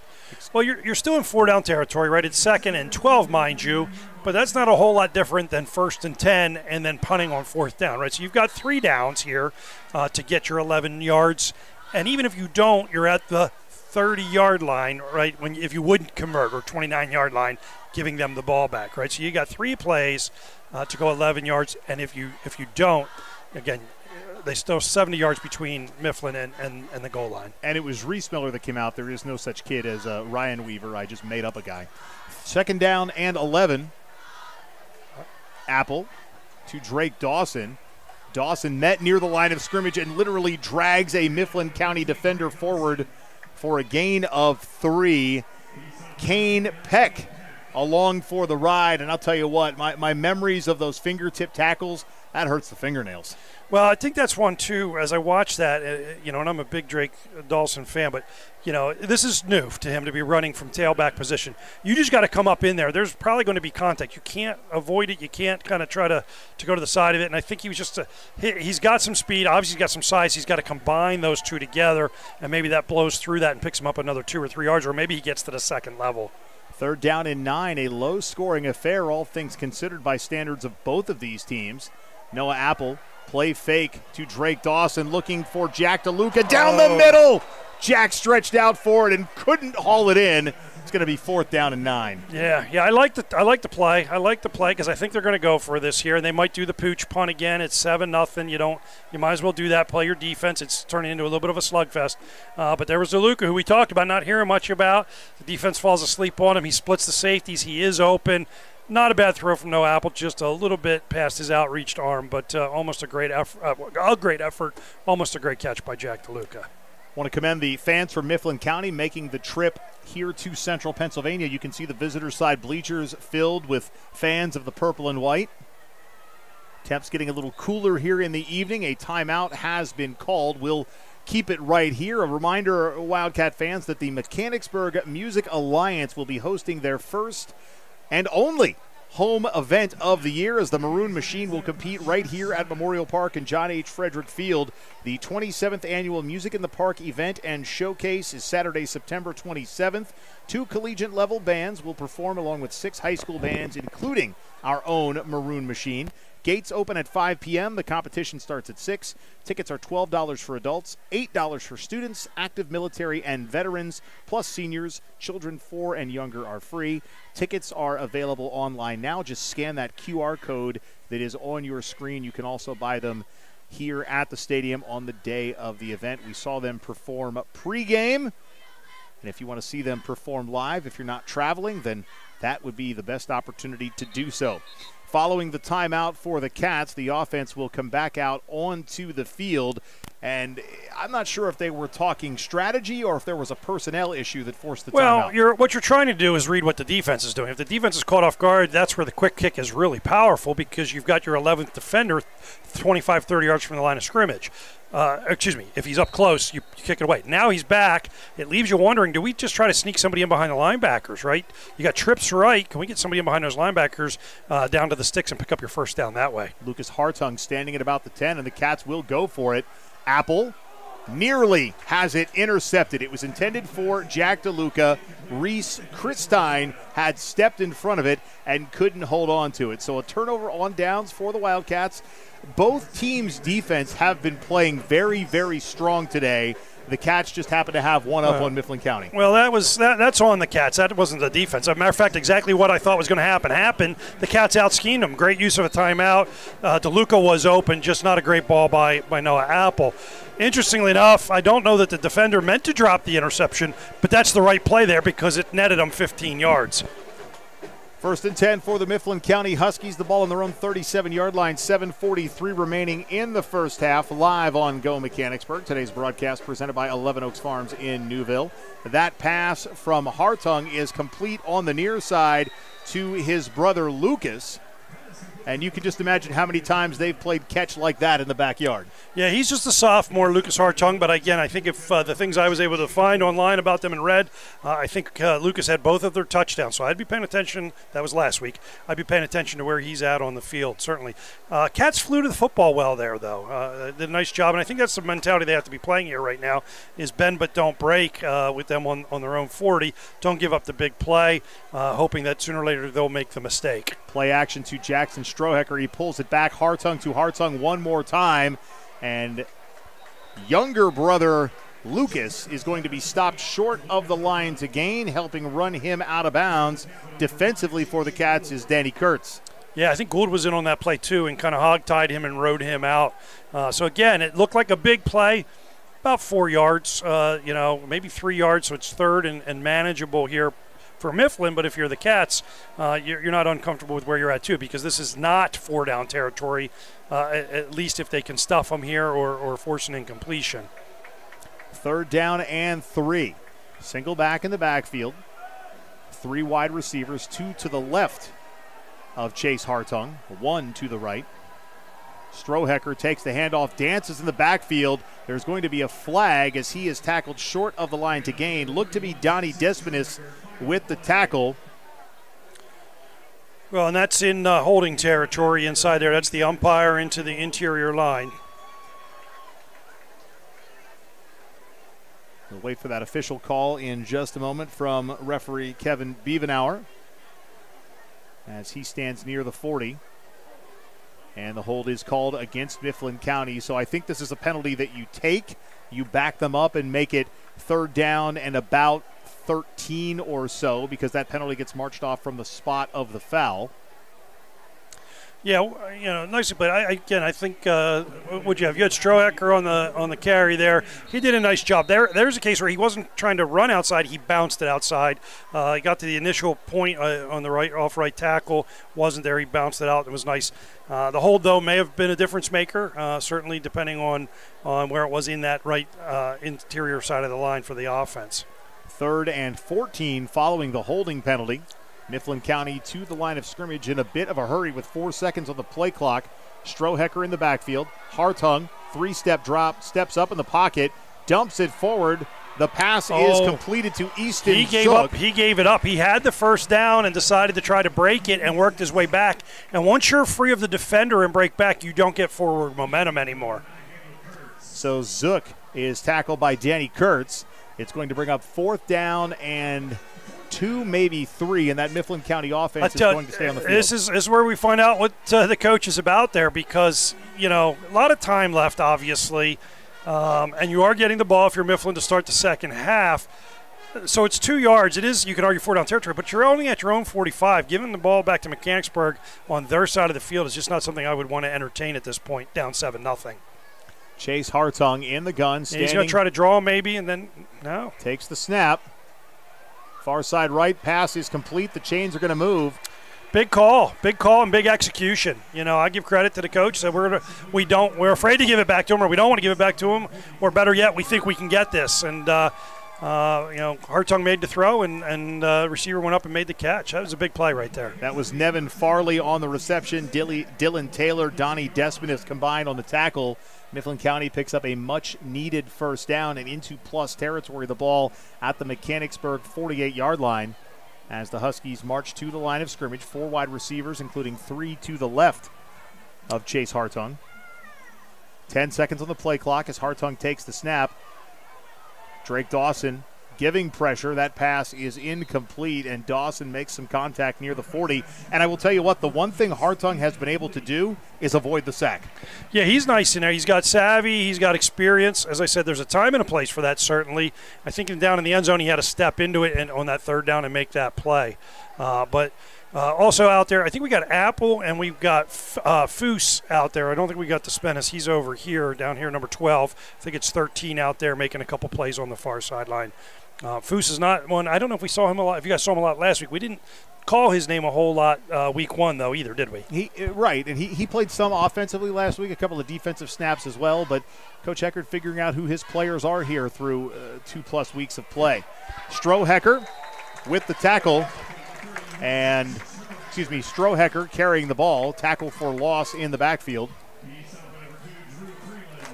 Drew Freeland with the tackle. Yeah, so the Cats give up. That's a name we haven't mentioned much tonight. Drew's had a good start to the season, but we haven't heard too much out of his name tonight. But Cats got to like where they're at after giving up that. Like I said, it was a big play for Mifflin, that big first down.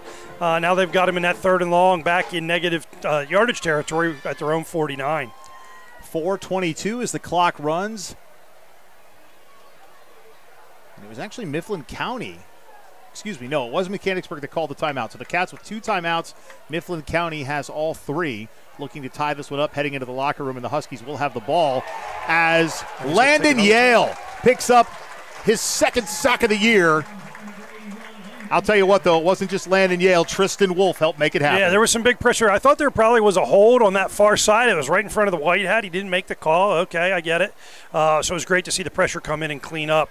Yeah, I got to wonder the timeout. Could have been a number of things, but you also might have had a thought, we're going to use one of our timeouts here, preserve some clock, right? Because we want to come back. We'd like to go into that halftime with a 2-score advantage. Well, the Cats will get the ball back with about 3:10 remaining in the 2nd quarter and 2 timeouts.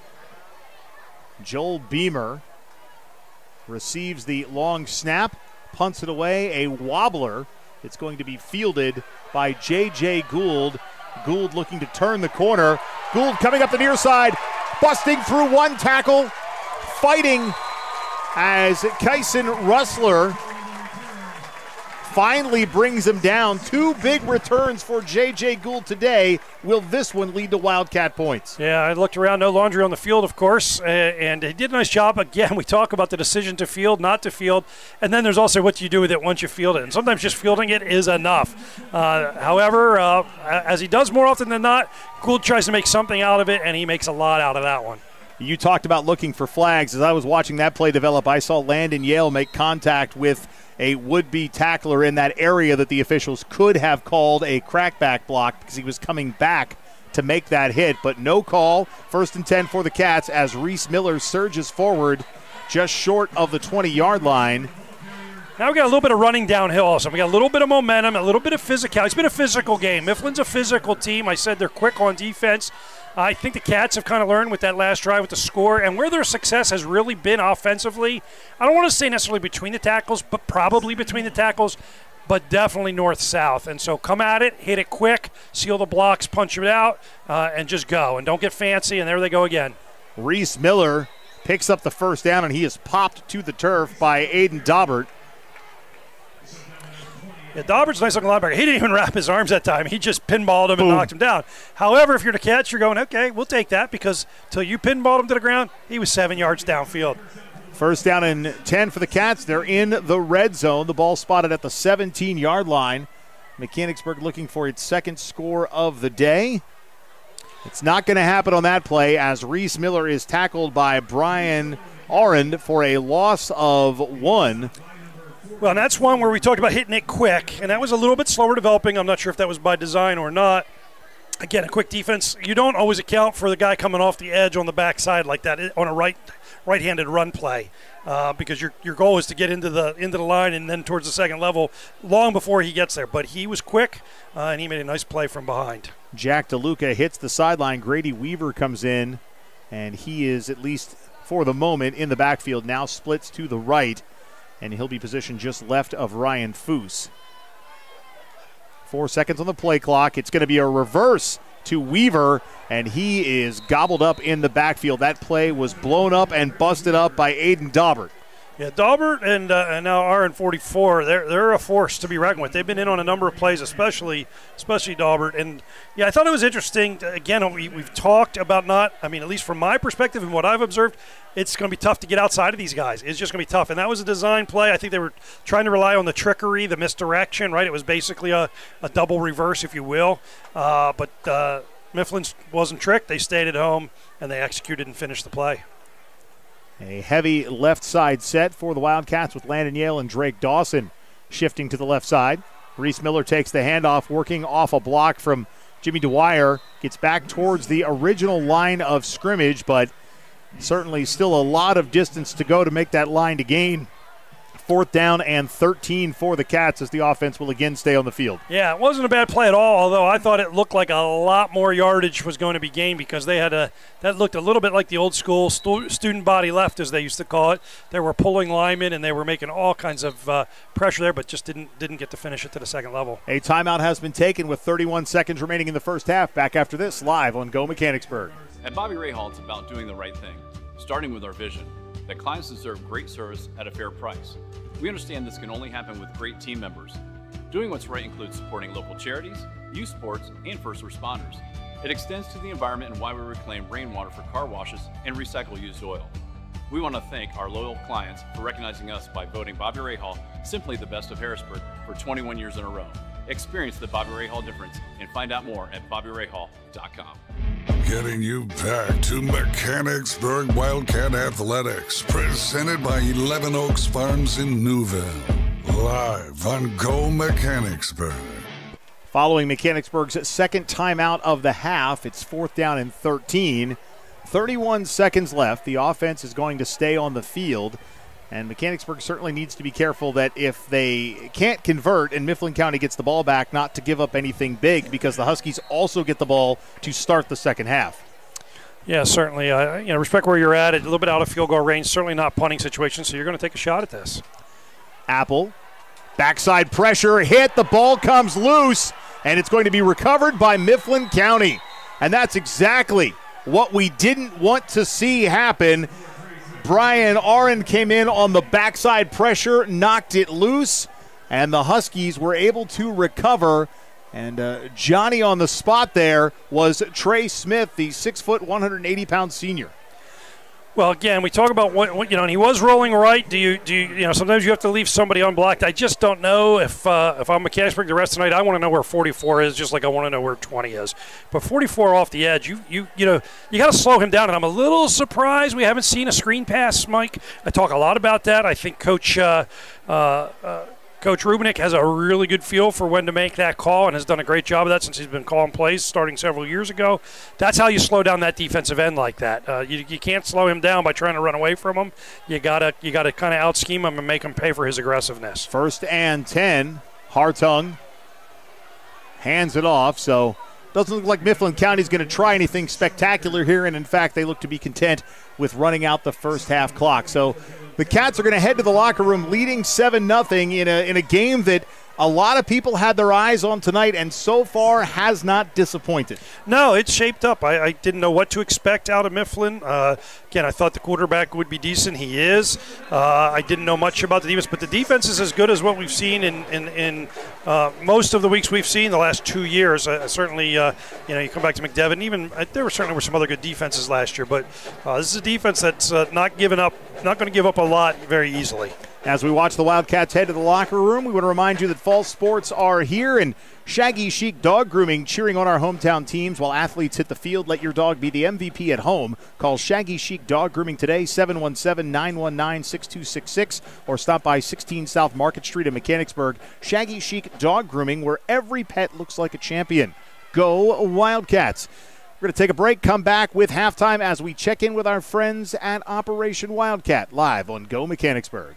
We are dedicated to serving our members, associates, and communities because they give us purpose. We know we are stronger when we come together as one. We believe financial literacy is a key tool for personal well-being, economic stability, and a more secure financial future for everyone. And we are committed to providing all with access to financial wellness resources. We strive to deliver unparalleled experiences for our members through every moment and milestone. We are built by will, forged by people, and powered by a proud member experience. Are you on the hunt for a new home? Maybe you're a growing family looking to expand your living situation, or you find your current space too large and you're simply looking to downsize. Whatever your needs, contact Charity Kastner, Realtor with RSR Realtors today. Charity knows the local real estate market and she will find the right home for you. Charity Kastner isn't just a Mechanicsburg-based realtor, she's a Mechanicsburg mom. And after all, mother knows best. Just ask her kids. Make the move today by calling Charity Kastner at 717-557-9312 or rsrrealtors.com to find your first or next home sweet home.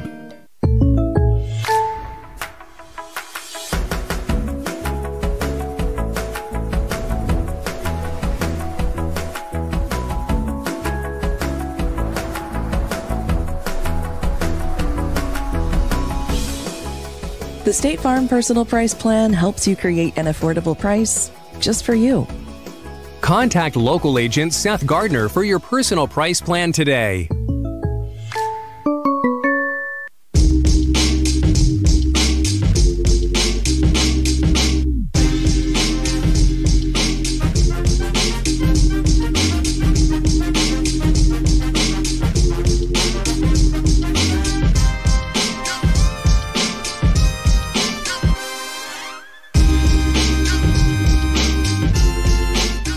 Snappers Bar and Grill at 120 East Allen Street in Mechanicsburg is proud to support Wildcat Athletics. Snappers is open Monday through Saturday from 11 a.m. until 9 p.m. and offers outstanding service and exceptional food and drink options, all at a fair price. Stop in for fresh seafood, delicious hand-cut steaks, and homemade pasta dishes. Snappers also offers a variety of sandwiches, fresh, crisp salads, and awesome appetizers. Dine in, carry out, or have your next big gathering catered. Snappers Bar and Grill. Call 717-697-9475 to learn more. With True Green, we got a great price on a golf course quality lawn, which attracted golfers. Morning. Who needs a warm-up? And because True Green's doing the work, we get to have more fun. Please don't post that. Too late. They don't have grass this thick in Australia. That's what happens when you have a great lawn. Shanked it again, huh? They're fun to have around. PGA Tour quality lawns for as little as $1 a day. Where are we playing next? Get started at TrueGreen.com. A deck where memories are made, barbecues are grilled, and sunsets are savored. But let's face it, not all decks are created equal. Enter Westshire Decks. We're not your average deck builders. Precision is our mantra. We don't just build decks, we craft outdoor living spaces tailored to your dreams. With Westshire Decks, you get seasoned experts who know decks inside and out. So why settle for a deck that's just okay when you can have one that's extraordinary? Westshire Decks, where craftsmanship meets creativity. Give us a call today and come see how we are different. The Wildcat Foundation is Mechanicsburg Area School District's education foundation. Established in 1998, the foundation raises and distributes funds that support students in education, wellness, cultural awareness, and athletics. The Wildcat Foundation has also awarded hundreds of thousands of dollars in scholarships to support students' higher education. Learn more and donate today at wildcatfoundation.org. Wolf Brewing Company, located in Legacy Park, just off South Market Street in Mechanicsburg, offers a family and pet-friendly atmosphere for community members of all ages. Family owned by Wildcat graduates, Wolf Brewing Company serves up delectable dishes including comfort foods with a gourmet twist, plus drinks of all types for the community, from the community. Roll in before, during, or after the game for their laid-back ambiance, live music, trivia, and more. Wolf Brewing Company, 100 Legacy Park Drive, Suite 400, or online at wolfbrewingco.com. Getting you back to Mechanicsburg Wildcat Athletics, presented by 11 Oaks Farms in Newville. Live on Go Mechanicsburg. It is halftime live on Go Mechanicsburg. We'll get you back to the Members First Federal Credit Union broadcast booth in just a moment for the second half of tonight's home opener versus the Mifflin County Huskies. In the meantime, let's check in with our friends at Operation Wildcat. And this week we are talking Project Close. Now, joining me tonight is Meg Brown. She is one of the co-chairs of Project Close, along with Melissa Herbine. Meg, how you doing tonight? Good. How are you? Great. So we've talked for a couple of weeks now with various project chairs from Operation Wildcat, and today it is you representing Project Close. What is Project Close? So Project Close is the project we use to more or less provide clothing to anyone in the school district. We provide everyday clothing. We also have clothing for like band concerts, or some classes take field trips and need like heavy winter coats and gloves and hats. So we try to fill in any need that's out there in the school district. And pretty much all sizes, right? From small tots in the kindergarten academy through kids that may be seniors and in their final weeks and months of being a Wildcat. Yep. Ideally, we start with like 3T actually is the size we start with, and we go up to adult. We will also take in like some business clothing for kids that are doing interviews, or even families that need access to that clothing. But we try to stick with school-aged kids for the most part. So you would take a suit or a nice dress if a student may need something like that to go on an interview? Yep, absolutely. Okay, and we've talked a lot about overclothes. What about brand new, unopened underclothes? That would be amazing. We like the undergarments to be brand new in their new packaging, and we will take socks, underwear, pretty much anything you can name. It just has to be new. And if you have something that is new but isn't, like maybe it fell out of the packaging or something like that, just put it in like a Ziploc bag and make a note on it that it's new so we know. And you talk about clothes that people need for practical purposes, whether it's everyday or whether it's for something formal. So it's fair to say that you need and want items that are respectable and not torn or tattered, correct? Yes. Our go-to is if you wouldn't wear it or put it on your kid, we don't want it. Because we are giving these clothes to kids to wear in school, so they need to be things that they would be comfortable wearing, and it has to be presentable. We also don't want items that are inappropriate for school, so no swear words, no, some things your teenage kids might want to wear, but we still don't want them. Right. What a kid might think is appropriate or inappropriate is going to be different than what the adults around them think, so maybe just err on the side of caution with regards to those things. Exactly. But other than that, we are open to pretty much everything. We will have open houses for families to come in and shop. So even if it's maybe not a seasonal, not in season, it might still be something a family would take. And we also fill requests during the school year. So we will take anything you have that you want to give us as long as it's in good condition. I have mentioned week over week, year over year about donating items to the warehouse at 507 North York Street, but that is not where clothes go. Where do clothes go? Ideally, you can drop them in the lobby at the middle school, but there is a bin at each school also. It's kind of small, so if you would have a large donation, either get it to the middle school or reach out to Melissa and I, and we can set up an arrangement to pick it up from you. Now, if someone were to reach out to either you or Melissa Herbine, how do they go about doing so? Email is generally the best way. I would go to the Wildcat, Operation Wildcat website, and both our email addresses are listed there. And I think our phones might be also. I'm not 100% sure, though. And that's operationwildcat.org. And the other thing is, if you're taking items to the middle school, it's best to do so during middle school business hours, so to speak, which is what, like 7:30 to 3:30 window? Yep, I think so. I mean, in the winter, it's a little easier because there's basketball and stuff. But yeah, generally school hours are best, just not during pickup and drop off. Yeah, it can be a little hectic during that time.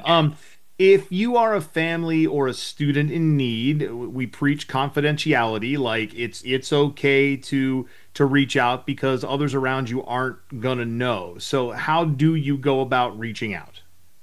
So you send in a request to your guidance counselor or your child's guidance counselor, and they will fill out a form or have you fill out a form with what you guys need. And we will never see names. All we know is the school because we have to know where to deliver it. But reach out to the guidance counselor and they have all the information on how to submit a request. Right. So what you're saying is, while the guidance counselor obviously knows the family that has reached out or maybe the student that has reached out, what they're going to give to you is needed 1 pair of pants, 36 waist, 30 length. Exactly. Yep. And they might give us, if your kiddo, I know my son hated jeans, so they might tell us no jeans. But beyond that, there's nothing identifiable on the forms. Shorts and Crocs. That's the way the kids roll these days, right? Yeah. OperationWildcat.org, the website. Anything else you'd like to add about Project Close? Just how grateful we are for all the amazing donations. We have had a little bit of a hold because of construction at the middle school, so we haven't had much coming in. So, once we are able to accept the donations again, we will definitely need stuff. Do you ever need help sorting the clothes? Yes, we do. So we generally try to do a cleanup once a month. It's always listed on the website. And if you have an organization that wants to come in and do a cleanup, reach out to Leslie Collins and she will arrange for you guys to come in. It is just Melissa and I, so it depends on our schedules. But yes, we cannot do it all by ourselves. Absolutely. It sounds like my house, like a once a month cleanup, and you get all the clothes out of a pile and you fold them and you do the things. And, we've thrown out a lot of names, yours and Melissa's and Leslie's. So at the end of the day, go to OperationWildcat.org. You can find them on Facebook as well. All the relevant information is there. Meg, thank you so much for making some time to talk about Project Close this week. And hopefully we can get a nice batch of clothes coming in for the district here in the coming days and weeks. Great. Thank you so much for having me. Thanks a lot, Meg. Always great to catch up with Operation Wildcat and talk with you about Project Close. In the meantime, I want to remind you of a couple of housekeeping notes regarding Operation Wildcat. We talked earlier in the year about Project Glam. A couple of open houses still on the schedule, September 14th and 21st from 1 until 3 p.m. open to all district students. Please make this your first stop before you homecoming shop anywhere else. There's also an Operation Wildcat Fall meeting coming in October. That's going to be at the Kindergarten Academy. You can learn more through social media or OperationWildcat.org. The big fall yard sale is coming to McBick on October 24th and 25th. Always a great opportunity to find some quality items at a good price point. And if you're looking to donate items to our friends at Operation Wildcat, a reminder that you can do so at the warehouse, but please only during warehouse business hours, which is Saturday and Sunday, 1 p.m. until 3 p.m. The warehouse is at 507 North York Street in Mechanicsburg. If you are looking to donate clothes, you must take those to the middle school during school hours. Again, OperationWildcat.org, the website to go to. We're going to take a break. Be right back after this, live on Go Mechanicsburg. Locally owned and operated, 11 Oaks Farms raises Wagyu beef and heritage breed pork right here in Newville, Pennsylvania. Our low-stress practices and carefully designed diets produce some of the finest meats you will ever experience. We also offer a selection of quality Angus beef, pork, chicken, seasonings, sauces, pantry items, and much more. Shop online at 11oaksfarms.com. Visit us in-store at 34 North Corporation Street in Newville or call 717-360-8249.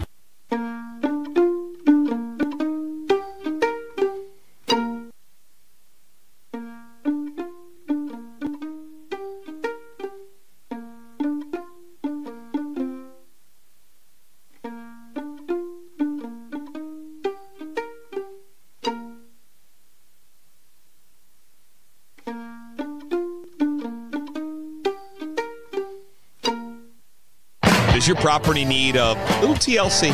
Call Lawnscapes Inc. of Mechanicsburg today at 717-697-1833 and see how Wes Moret and his team can transform or maintain your residential or commercial property. From hardscapes to yard services of all types, tree and shrub service and more, this locally owned and operated business has you covered. Call today for your free estimate. Lawnscapes Inc. at 717-697-1833. That's 717-697-1833. OSS Health is physician-owned and operated. We're able to help patients in a way that others cannot. We're not looking at a number. Everyone's looking out for the best thing for the patient. Seeing that they're reaching their goals, making the community as healthy as possible. What I love most is when I get to see them get back to the activity that they love. When I see a patient smiling, it makes it all worth it. I love my job.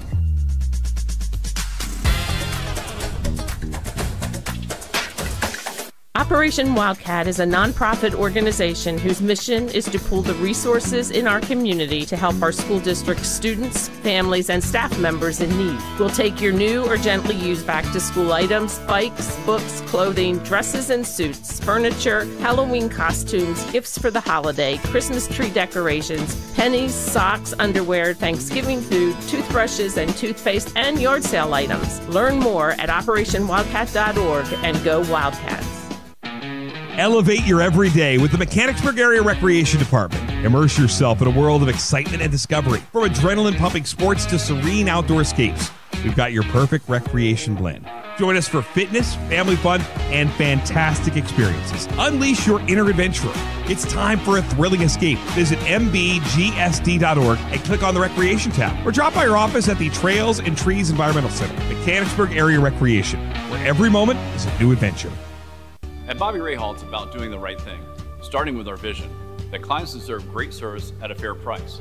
We understand this can only happen with great team members. Doing what's right includes supporting local charities, youth sports, and first responders. It extends to the environment and why we reclaim rainwater for car washes and recycle used oil.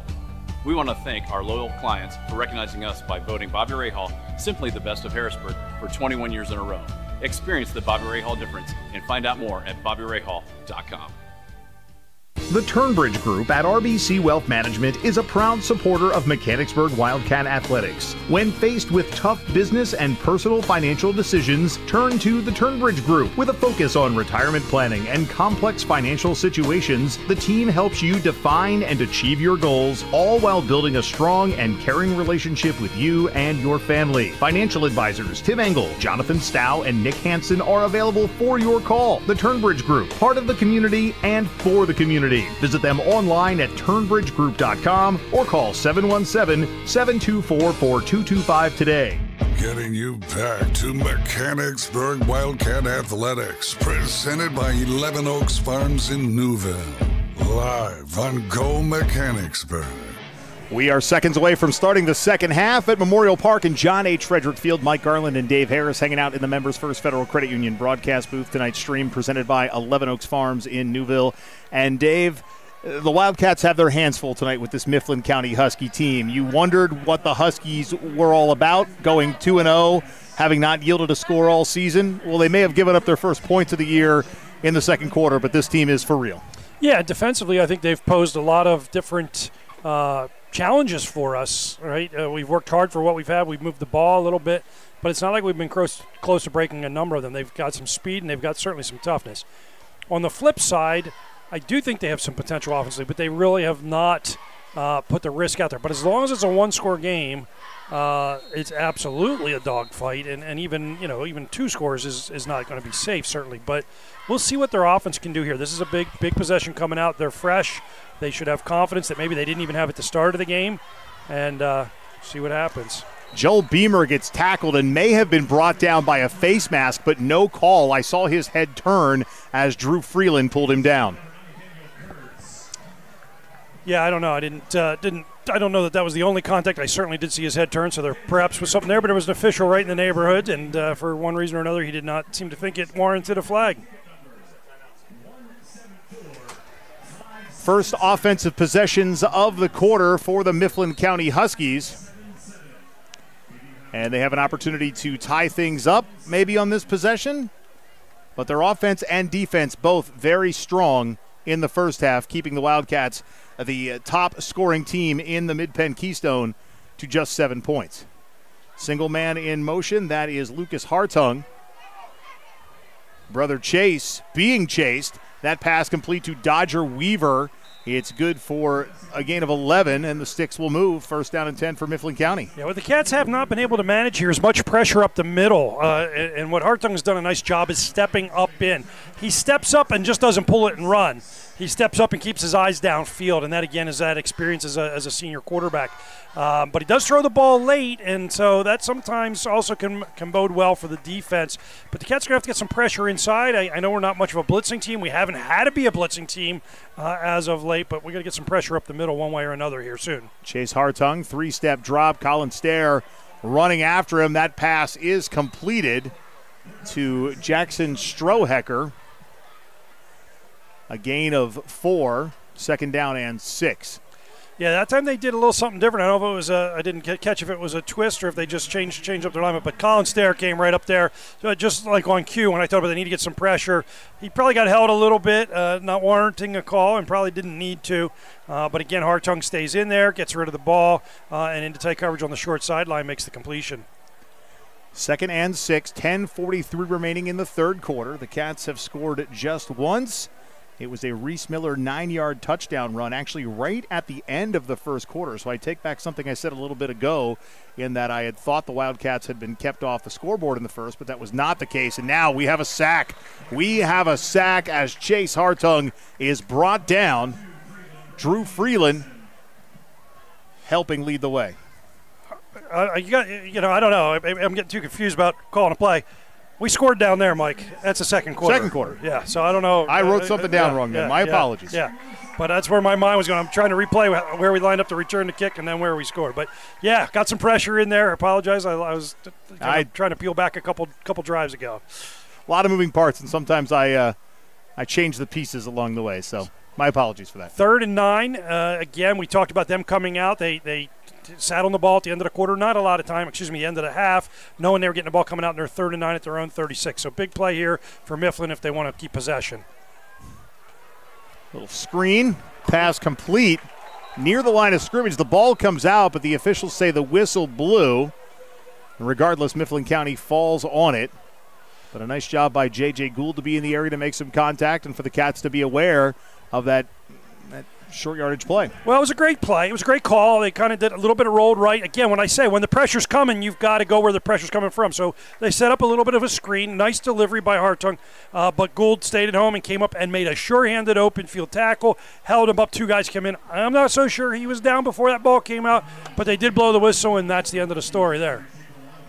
Punting for Mifflin County will be Joel Beamer. Beamer, it's a fake. He's going to keep it. Does Beamer have enough real estate to move the chains? He does. Joel Beamer will pick up the first down on a fake punt, and this was something we saw the Cats fall victim to during the 2023 season a few times, but not last year and not this season until now. Yeah, obviously they saw something on film because from the minute he caught that ball, he pretty much took off towards near bench. And it was long. It wasn't a 3-yard or 4-yard to gain. They needed to get a full 10, 11 yards, I think, maybe even 12. And the coaches have seen something on film in terms of the coverage on that side. The Cats falling asleep and are like, you know what? There's going to come a time, probably in the third quarter of a game, and we're going to use it. First down and 10 for the Huskies in plus territory. Chase Hartung with the inside handoff, and that is given to Brandon Kaufman. Kaufman gained 6. Yeah, I think we are talking about it is a back and forth. It's even matched in many regards. At the same token, the Cats have turned the ball over. The Cats have committed penalties. Now they have given up a fake punt. They've done a lot of things uncharacteristic of what the program's done over the last 13, 15 games or so, and yet they're up 7-0. And so momentum can change with a play like that. I got a little nervous. They did pick up 5 yards. We'll see if the Cats can regroup here and hold it. But as much as things have not gone our way by our own fault, by our own doing, I'm just not sensing of the ability of Mifflin to really just kind of stomp on it. And hopefully the Cats can take advantage, get the momentum right back to themselves. It's a reverse. Strohecker pitches to Lucas Hartung. He turns the corner, cuts it up, cuts it in, and Drew Freeland along with J.J. Gould, converge to make the stop. Hartung maybe just short of the line to gain. He needed 5, gained 4. That's a lot of running for 4 yards, and the Cats actually played it well. You had a couple guys on this backside who fell asleep and didn't even know the ball was coming to them, but they also did get penetration, which forced them to take a little bit deeper, and then the secondary came through and cleaned up. So you got them at a 3rd and 2. Certainly not a bad situation if you're Mifflin, but boy, when you use a play like that, you're hoping to get a heck of a lot more out of it than 4 yards. 3rd down and a long one. Scoreboard may say 2, but it's definitely not 6 feet, maybe a little greater than 3. And now it might be 7 or 8 feet or 9 feet or 10 feet. I'm not sure. A little longer than before as Drake Dawson makes the stop. Yeah, I respect what Mifflin's doing. They're thinking they can run that thing there. But, again, I talked about not getting penetration. They held up the inside, and then they pinched from the outside. You got Dawson in on that play, certainly. And we also see other guys coming into play. I'm missing a number, a little slow to show me it. But they came in hard. Now if you're Mifflin, you were sitting there thinking 4-down territory for sure, where you run it. Now you got a little more work to do with a 4th and 5. So you're in this speed set look, actually a no backs, trips right, no backs. And a whistle as Mifflin County will call a timeout to think about it. We've moved into the second half of the 3rd quarter already, right? I mean, Mifflin's the only one that had the ball, and they've kind of run through almost I'm sorry, I take that back. Not quite. We're almost at the halfway mark of the quarter. But they've run almost 6 minutes off the clock, and they've really only gone about 30 yards. So this is a big possession, hence the timeout. We'll see what this looks like after the timeout. Back after this, live on Go Mechanicsburg. OSS Health is physician-owned and operated. We're able to help patients in a way that others cannot. We're not looking at a number. Everyone's looking out for the best thing for the patient. Seeing that they're reaching their goals, making the community as healthy as possible. What I love most is when I get to see them get back to the activity that they love. When I see a patient smiling, it makes it all worth it. I love my job.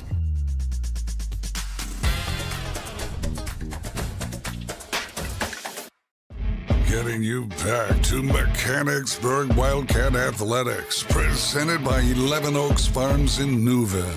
Live on Go Mechanicsburg. Welcome back to Memorial Park, John H. Frederick Field. It is youth night. Some of the youth cheerleaders participating in sideline activities tonight. We recognize the youth football players prior to kickoff as well. And the big football players are battling 4th down and 6 for Mifflin County following the timeout. Hartung intercepted. Jack DeLuca with the pick. Jack DeLuca across the 45, turns it back up through midfield, in plus territory, and tackled by Jacob Traxler. There's an injured Mifflin County Husky player behind the play. It's Nevin Farley. I also understand there's a flag on the play. Is that one of those blindside blocks? Well, it was so far away from the play, I don't know what it was. I'm just pointing it out because clearly it seemed to come out late. I guess it could have been on the return, although the return was over here. Sideline warning over there. Okay, that's what it looks like. Yep. Okay, so sideline warning, and it's one of those that when there's an issue on the sideline, the flag gets thrown all the same as if there was an infraction on the field. You get just that, a warning. And the next time there is a penalty, that white stripe that you see on a football field, that is the officials' space. What we saw there was that no backs, and Hartung has done a nice job, but he, there, and it's 4th down, right? They got to get a 1st down. He tried to force it in. You don't have a choice but to force it in. The worst thing you can do is not give your team a chance to go get that. He put it in a spot, obviously, where DeLuca got it. We said he'd come up and make some plays. I know it was defense, not offense, but I think you got to like what Hartung did. I've seen too many quarterbacks take the sack there, throw it away there. He put it out there and said, somebody's going to catch it. I hope it's my guy. But it was the Cats. Reese Miller takes the handoff on 1st and 10. Second effort, surges forward a gain of 5. He had some initial contact after a gain of 1 or 2, but then as he surged forward, picks up about half the yards to gain. Yeah, the Cats really got to do something here. They got to find some points. This is a good defense. I'm not sure how good the offense is. I mean, there's a case where they had the ball for a half a quarter and went the better part of maybe between 30 and 40 yards, maybe, and never really seriously threatened us downfield.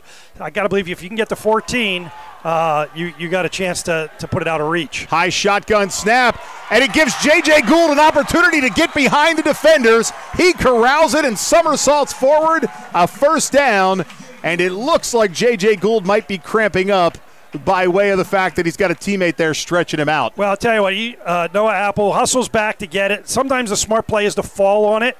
You can't blame him if he does fall on it, but it takes a nice hop up into his breadbasket, and he thinks, I just got to try to make something out of this. And as natural instinct is, when the ball's on the ground, everybody's hustling, he comes up, he gets outside contain and just sees his man hanging out behind him, kind of like, hey, here I am. And it was almost like one of J.J. Gould's fair catches. He had his hand up like, I'm here by myself, throw it to me, and that's exactly what happened. Absolutely. Hey, Wildcat fans, the Wildcat Foundation would like to thank its sponsors, donors, golfers, and community partners for helping support the 16th annual golf outing fundraiser held last month at the Carlisle Barracks. Thanks to the outstanding support of the district community and the leadership of event coordinator Jen Shockey, the event raised more than $30,000 in support of the foundation's work. Next up will be the foundation's annual appeal this fall, followed by Wildcat Foundation Night in February of 2026. Learn more at wildcatfoundation.org. Also, fans, a reminder that Shaggy Chic Dog Grooming is part of our community and cheering on our hometown Wildcat sports teams. While athletes hit the field, let your dog be the MVP at home. Call Shaggy Chic Dog Grooming today at 717-919-6266 or stop by 16 South Market Street in Mechanicsburg. Shaggy Chic Dog Grooming, where every pet looks like a champion. Drove by them today. They're in that area of the revolutionary hot sauce place on Market Street. So if you're looking to get the furs trimmed off your dog, not all of them, of course, but that'd be the place to go. First down and 10. Reese Miller takes the inside handoff, and Reese Miller surges forward to the 10-yard line. So the Cats in the red zone for, I don't know, the fourth or fifth time today. They've only been able to convert once, but as good a chance as any right now. Well, but I think on a couple of those opportunities when they were down there, got there on third and to go. They didn't have great down and distance situation, leaving their playbook available. Now you're sitting at 2nd and 5. They've learned run it between the tackles. Don't worry about trying to get outside. That's where the speed is at. They also have their bounce play action if they want to go with the passing game. Jack DeLuca in motion. Reese Miller takes the handoff. Miller met just past the line of scrimmage by Jaron Kenny, and Reese Miller drags the Mifflin County defense to the 1-yard line as the chains will move. That's about as interesting a 10-yard rush as you're going to see. But he ran with his eyes. If you watch that replay there, he bounced right but kept it tight. He came up in on the left side over the left guard. He sees the seal block, probably a double team maybe from the center, and works his way back underneath it. Is met after about a 6-yard gain, keeps the legs going. Here comes the pile, and we're set up 1st and goal at the 1. Well, the Philadelphia Eagles have their brotherly shove. I'm not sure that we ever came up with anything similarly cute for the Mechanicsburg Wildcats, but it is 1st and goal from just outside the goal line, and if there ever were to be a quarterback sneak for a touchdown, this is a great opportunity. Noah Apple takes the snap, does hand off to Miller. Who needs a sneak when Reese Miller, who got the Cats there, put 6 on the board. Touchdown, Wildcats. Yeah, great call here. They kind of go off guard here, right behind the tackle a little bit, knowing that the surge was going to be inside. They take it a little bit wider this time, and there it is. Because sure enough, they were geared up for the geared up for the sneak. So they were pinching both A gaps and had guys behind them coming. And so you got 4 guys over the center essentially. They said, we're just going to bounce this out. So we talk about what you see on film. You talk about trying to make these decisions, these play calls. Cats, they really kind of have, I think, Mifflin a little bit on their toes. It seems by and large that Mifflin's, trying to play the guessing game that is a chess match, and the Cats seem to be one step ahead of them right now with the running game. Tanner Minnick misses his 2nd extra point of the season. 4:01 remaining in quarter number 3. Mechanicsburg 13, Mifflin County nothing. Back after this, live on Go Mechanicsburg. Operation Wildcat is a nonprofit organization whose mission is to pool the resources in our community to help our school district students, families, and staff members in need. We'll take your new or gently used back-to-school items, bikes, books, clothing, dresses and suits, furniture, Halloween costumes, gifts for the holiday, Christmas tree decorations, pennies, socks, underwear, Thanksgiving food, toothbrushes and toothpaste, and yard sale items. Learn more at OperationWildcat.org and go Wildcats. Getting you back to Mechanicsburg Wildcat Athletics, presented by 11 Oaks Farms in Newville. Live on Go Mechanicsburg. Back at Memorial Park, John H. Frederick Field. Reese Miller has 2 touchdowns tonight, and Mechanicsburg leads 13-0 over the Mifflin County Huskies with 4:01 remaining in quarter number 3. And the kickoff is going to be fielded by Joel Beamer. And a flag comes in, and immediately for the Wildcats, an injury on the play as well. Yeah, flag's going to be in the lines of a block in the back. It was kind of a peel-back block. Got him on the side a little bit, but I think as the rule plays out, if he's coming back, you can't peel back and get him, and that's what the White Hats saw there on the return. Right at about the 25-yard line, should push it back from the spot of the foul, and that really sets up the Cats' defense.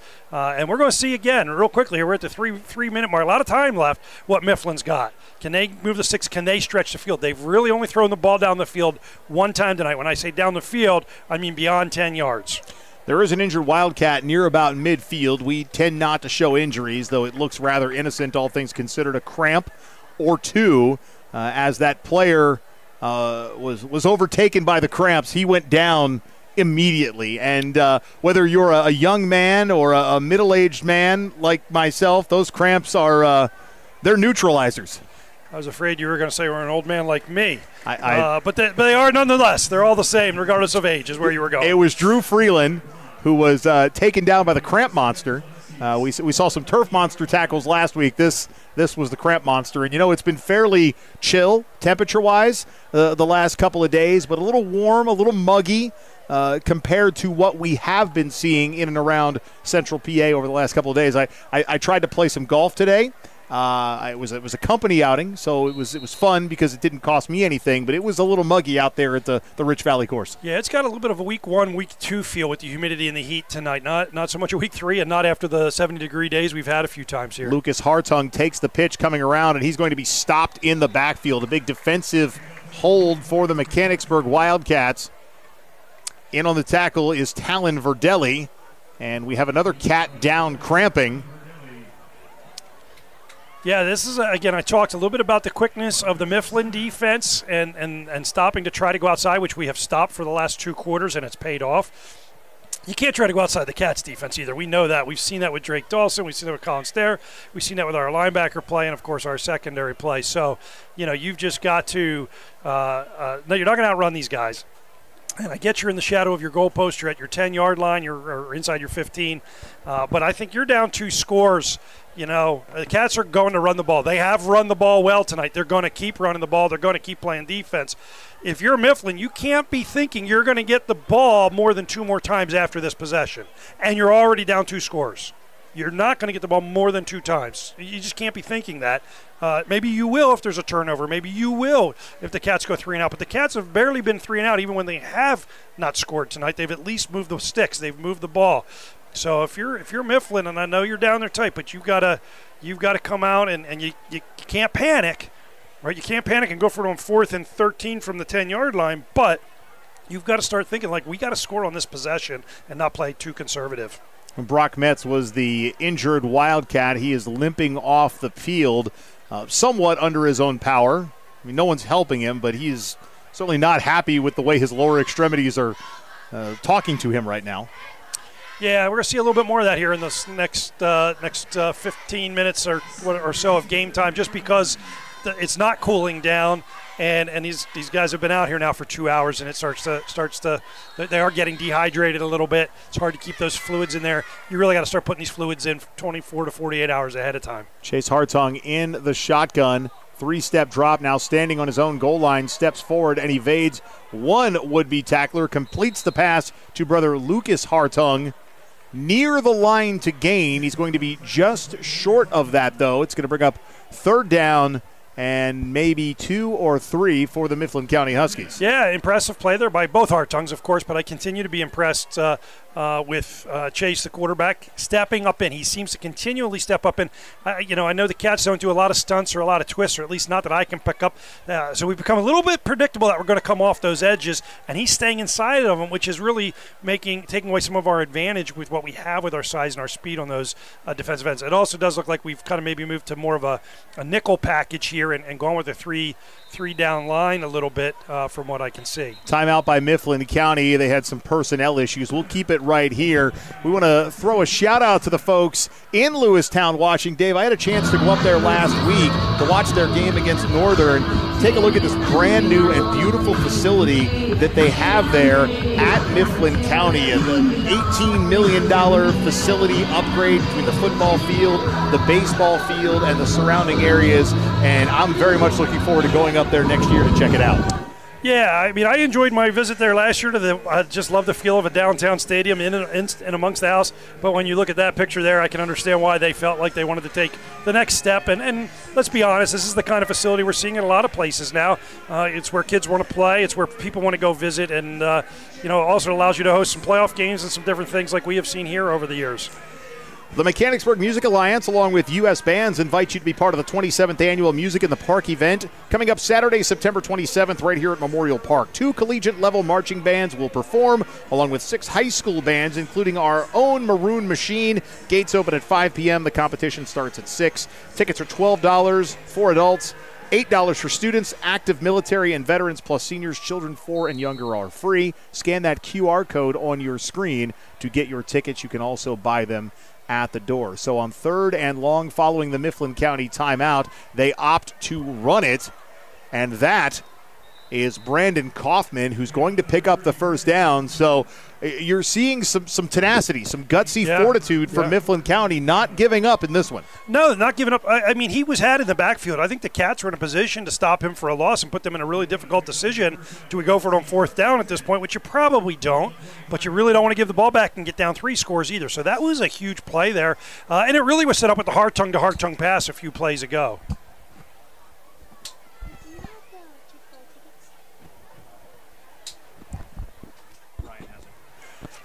First down and 10 for Mifflin County. 2:36 remaining, quarter number 3. We love our position here in the Members First Federal Credit Union broadcast booth, but it's also the first stop of engagement when people want to come in to ask questions, as Brandon Kaufman carries and goes out of bounds near the line of scrimmage. And you know what? Sometimes we can oblige. Sometimes I have to just put my hands up and can't talk. Well, we'll keep our focus where we need to. Speaking of which, they don't get much there. They did a hurry up to the line. I thought they were going to do a quick snap or a hard count and try to draw us offside. So they rushed up to the line. Time is going to become a factor for them, down 2 scores, and they're still inside their own 25-yard line. So it's not like they're threatening to score here. But so they end up losing a yard on the play, and now they're finding themselves behind the sticks once again. Anthony Francis in, Landon Yale out. 3rd down and 11. Excuse me. 2nd down and 11 for Mifflin County. Hartung to Hartung, and a beautiful form tackle for Jack DeLuca. A loss of 1 on the play as well. Not only was it a beautiful form tackle, he actually he breaks down and forces him back inside. And you watch Hartung here, and he looks and sees what's coming. He's like, "Oh boy, I'm just going to go right back into this tackle because I'm not getting out of here." So DeLuca does 2 things. He holds his ground, he holds contain, he forces him into the flow of the defense, and then he makes the tackle. Hartung was not going very far if he got past DeLuca. Great play. Talon Verdelli and Anthony Francis also there to help make that stop for the Wildcats. Now it's 3rd down and 12. Yeah, now we have struggled here in this possession, because just when I think we're ready to count Mifflin out, they come back and they make a play. So watch Hartung. He has a lot of life back there. He gives extra life to the plays. Hartung's pass incomplete, intended on the near side of the field for Joel Beamer, simply underthrown, and he was facing pressure as well. Well, I wonder, because he was facing pressure, he doesn't set his feet. He also has thrown almost all of his passes with the exception of the screens or the bubbles. That's his first downfield pass to his left. And when you do, your footwork and your hips and your shoulders are crucial, or the ball's never going to get where you want it to. And he never really got set. 4th down and 12. Going to be alert for the fake here, there's no doubt. No doubt about it. And they thought about it, but Joel Beamer boots it away, and J.J. Gould fields and contact immediately. Did not signal. He did not appear to signal, and they don't throw a flag. So, again, I think it's a gutsy play. I think it was the right play, too. I think he did a great job there. 87 seconds remaining in quarter number 3. Tough kid there. You know, that's his job, right? I mean, if he lets that hit, it could have, because it was kind of short. It can bounce and hit somebody else. All of a sudden, Mifflin's got it first down and 10 at the 49-yard line. Oh, here we go, 13-point game. Instead, Cats have the ball. He took the lick, secured the football, no questions asked. Here we go. Can we put this thing away? Not only do you have 87 seconds remaining in this quarter, you have 12 in the fourth, and if Mechanicsburg could somehow manage one more score, I think that would be the difference. Mifflin County has certainly battled. They've given Mechanicsburg something the Cats haven't seen in quite some time during the regular season. But right now the Cats are up 13-0 and looking for more as Noah Apple turns the corner and steps out of bounds after a gain of about 13. Yeah, you know, the Cats are going to want to run the ball. They're going to, certainly, I don't want to say run the clock. It's a little too early to play the 4-minute game. They're going to do what they need to do to move the sticks, and they're going to try to score again. There's no doubt. But I don't know that they're going to take high percentage risks. They're going to take safe plays, and I do think they'll throw the ball some. But they're going to take what they can get, certainly out of their base package without out risking too much. Again, I don't see the explosiveness out of the Mifflin passing game to be able to put up 2 or 3 scores in a relatively short period of time, based on the fact they haven't put one up yet at all. Drake Dawson, Landon Yale flip to the left side of the offensive formation for the Cats, and Reese Miller will carry up the middle. Miller has been chugging away all night, moving those legs, moving the pile. We saw it on the last offensive series. We see it again, and a gain of about 8 on the play, 2nd and 2 now. Yeah, this defense is getting tired. I mean, they have played hard tonight. They've played physical. They've played fast. But we've been talking about the cramps. We've been talking about a little bit of, I guess I'll call unseasonable warmness for September 5th, or maybe it's normal for September 5th, but mid-80s, decent amount of humidity. They're tired. They've been out there a lot of snaps. They have, and it's been a lot of running plays, right down at them. We saw a couple scoring drives that way. So they're kind of tired. They're playing tough. They're playing with class. They are, and I wouldn't count them out, but they're definitely starting to show the other side of being, driven by this offensive line. Anthony Francis, the deep back, he scored late against Palmyra last week. A change of pace back with shifty speed as he works through the second level and moves the chains. 1st down and 10 for the Cats. And you're right. You can see this defense for Mifflin County. They are getting worn down, and dare I say have been worn down, as the clock continues to run down to about 30 seconds. Yeah, I mean, first quarter, I can't say I saw their identity defensively. Maybe I just didn't pick up on it. Second quarter, you're right. They look like a force to be reckoned with. Even though we scored to start the second quarter, they seem to have our number a little bit. And 44 and 20 really seem to be controlling things a little bit, and we're one step ahead of us. But since that time, I think we've found ways to neutralize it in addition to their fatigue. Francis turns the corner, puts on a move, moves the chains, and he's tackled out of bounds after a gain of 16 yards. I thought that might have been the final play of the third quarter, but by virtue of him going out of bounds, the clock is going to stop, and there might be another opportunity here before it hits zeros. Yeah, we didn't see him, obviously, week one, and I do like, you talk about change of pace. It's a true change of pace, from Reese Miller, and even, obviously, from what Drake Dawson brings us in there, or what you're running when you're running with Noah Apple. And so, here he is. He comes in. He's fresh. He's got fresh legs running at a tired defense that has been more kind of gash in the mouth. Now is the time to run away from him, and that's exactly what the Cats have put in the playbook. Francis remains in the game on 1st and goal. Hops over one would-be tackler, stays on his feet, dives towards the goal line, and he's going to be tackled just short of the end zone, and the teams will flip sides. It's going to be 2nd and goal for the Cats from the 1 as we start the fourth quarter. Mechanicsburg 13, Mifflin County nothing. Back after this, live on Go Mechanicsburg.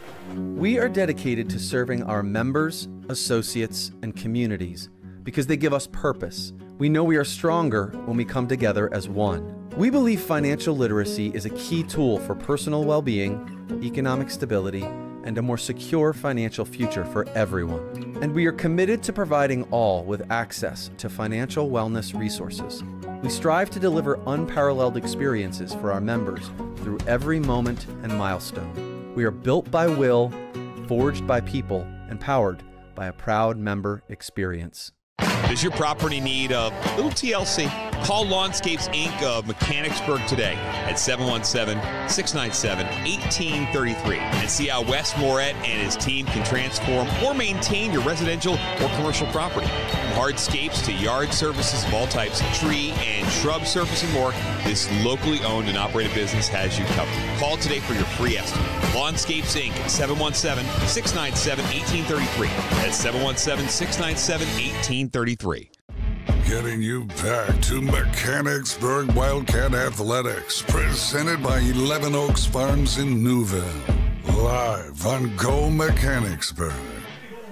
We start the fourth quarter, second and goal for the Cats from the 1. Anthony Francis remains in the backfield. Talon Verdelli, the lead back, with Noah Apple under center. Apple hands to Francis, and Francis scoots into the end zone for his second touchdown of the year. Touchdown, Wildcats. Well, it's appropriate that he finishes it. That was a nice drive. We got the punt return, of course, or the fielding of the punt sets it all up.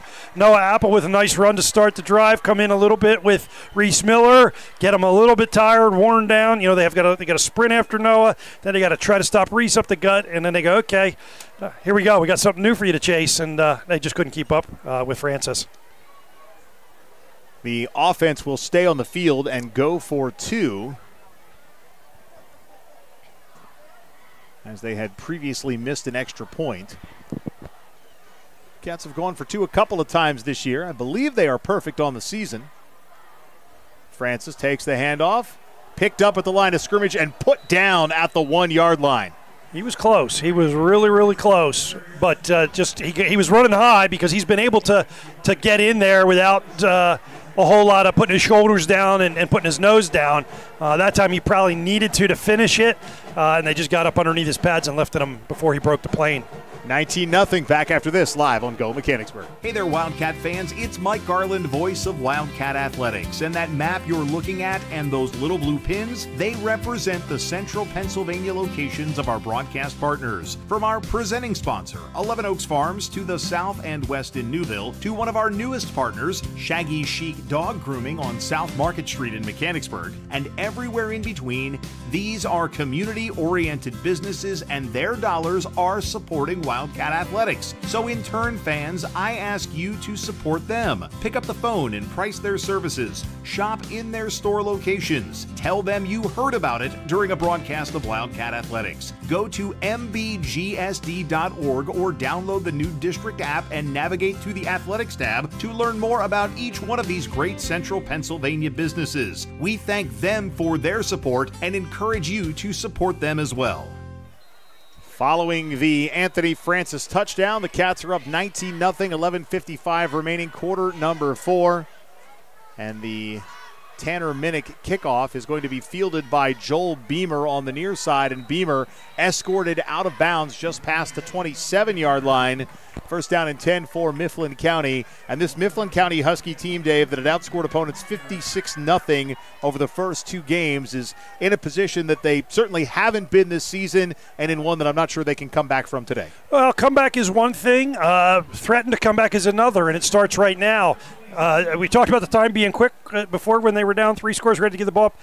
It's 11:49. A lot of things can happen in 11:49. It does have to start with a score this time, all right? And that score probably can't take 5-6 minutes, but it does start with a score. If you're the Cats, you know, they got to like their quarterback, and they have some weapons at receiver and in the skill positions. You got to be ready to look for deep balls coming here with some consistency, I would think, at some point in time. Brandon Kaufman met at the line of scrimmage by Colin Stair. Stair stands him up and draws the whistle. Yeah, see, I mean, I get it. I never was a play caller at the varsity level or beyond, and I get with sticking with your offense, but it's not the third quarter, it's not the second quarter, it's the fourth quarter, down 3 scores, and you've not had much success running, you know, on first down. You're now behind the sticks. So instead of taking an intermediate pass, taking what they give you, setting yourself up with 2nd and 5, and opening up your whole playbook, now you've kind of backed yourself into a corner once again. Chase Hartung in the shotgun, and a penalty as Colin Stair finds himself in the backfield a little sooner than he needs to. Now the question is whether or not he was drawn or invited himself in. There's not much of a conversation. It just got marched off. So he invited himself in is the answer. It happens every now and then, even to the best of them, like Colin. Yep. Want to thank our friends at Chick-fil-A at Shepherdstown Crossing. They are the official pregame press box food provider and a personal favorite of mine when spending money on dining out. So if you're looking for a bite to eat, consider the Chick-fil-A at Shepherdstown Crossing. I think they close around 9 o'clock, but open for breakfast tomorrow morning. Closed on Sundays. Hartung scrambling to his right. Drake Dawson in the vicinity. And the pass was intended for Dodger Weaver, and it's incomplete. 3rd and 8. Yeah, the penalty brought him back to something reasonable. 2nd and 8. They come out to that passing game again. Rolling right. They're a right-hand dominated team. Most right-handed quarterback teams are. That's what they like to do. Come right up. But when you got Drake Dawson at that left end, they only went away from him once. They didn't chip him, and he chased it down and led to an incompletion. But you're going to have to put a second person on Drake Dawson if you want to give your quarterback a chance to set his feet. 3rd down and 8. The clock stops on the incompletion. Head coach Dave Heckert a few steps onto the field with some instruction for his defense. And a whistle. Do we have a timeout? Indeed we do. Timeout Mifflin County gives us a chance to thank our friends at the Mechanicsburg Parks and Rec Department. They've got a lot of options for you. Dave, you know it. You work here, but you were a district dad at one point. You can immerse yourself in a world of excitement and discovery. From creative crafts, dance, to fitness opportunities and family fun, they offer a little bit of something for everybody. Don't miss out on fantastic experiences that inspire, enrich, and bring the community together. Visit mbgsd.org, click on the Recreation tab, or drop by their office at the Trails and Trees Environmental Center. Mechanicsburg Area Recreation, where every moment is a new adventure. And a bonus to stopping by the Trails and Trees Environmental Center, Dave, you get to see Ryan Hartman in person. Yes, you do, Mike. Yes, you do. Ryan's right. All I got to do is look left, and he's right there. I can see him in person. I don't need to go drive out there. You can look left. I can look left, but our viewer at home cannot necessarily look left. They can, but I'm not sure what's beside them right now. Big play here, Mike. 3rd and 8.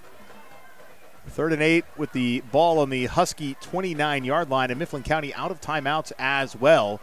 A blitz as Hartung steps up in the pocket. He's going to keep. And he's going to be corralled by Calvin Collier, a name that we don't say much, along the lines of James Roth as well. He was the one providing the pressure on Chase Hartung. Well, what I liked about Roth running, I think Dawson came out with a little bit of a cramping. He came hard with that first push, and he got blocked out, but he did not quit. When Hartung stepped up, he stayed right on his tail and flushed him right into the penetration coming. Cats starting to make a little bit of substitution up front. Some of that, I think, is necessary to stay fresh, knowing that they're going to throw the ball, you'd expect, although they're lined up to punt it now.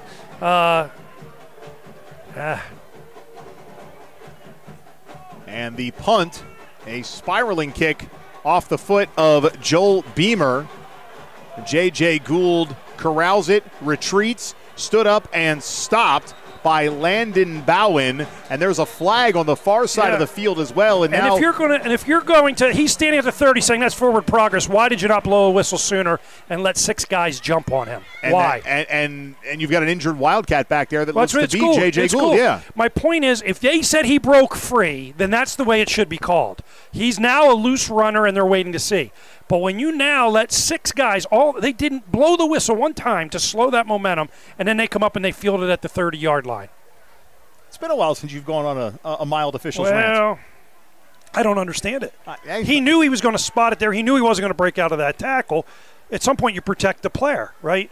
And I get it if there was separation, because the rule is if there's separation, now that's the new forward progress because you have a chance to take it. He never broke free. They could have blown the whistle at any point there, and why they waited 15 yards to do it.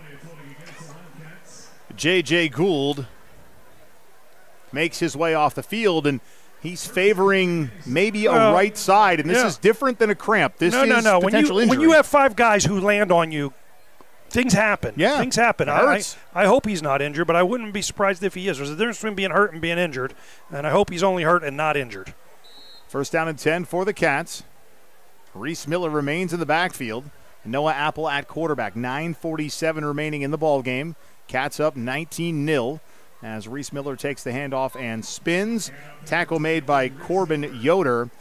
Something to be said as well for Gould. He has put himself in a position to absorb contact multiple times on these punt returns. Sure. So at what point, if you're a coach, do you talk about the prospect of a fair catch? Well, but sometimes that can be harder yet. I know that sounds funny because it can be more difficult because everyone's kind of stepping around. Like let your adrenaline, let your momentum, let things take their natural course. If he's got sure enough hands, and he clearly does.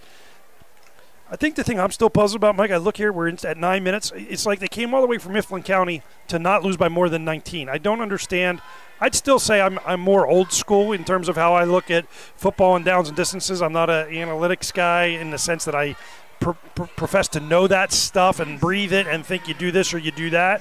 And maybe I'm not just as knowledgeable as some of these guys. But at some point when there's 10 minutes in the fourth quarter of a high school football game, you're 2-0, they're 2-0. And you punt the ball, and I know it wasn't a reasonable, but I don't know what the difference is between 19-0 and 26-0 or 19-0 and 34-0. I mean, we don't have polls. There's not point differential in the formula that I'm aware of. It's merely record, opponent's record, right? A common opponent's, those kinds of things. You got to try to give your kids a chance to win. They've played hard tonight. I don't understand that punt. 2nd down and 1, Apple to Anthony Francis, and Francis will move the chains, being stood up a yard or two past the line of scrimmage.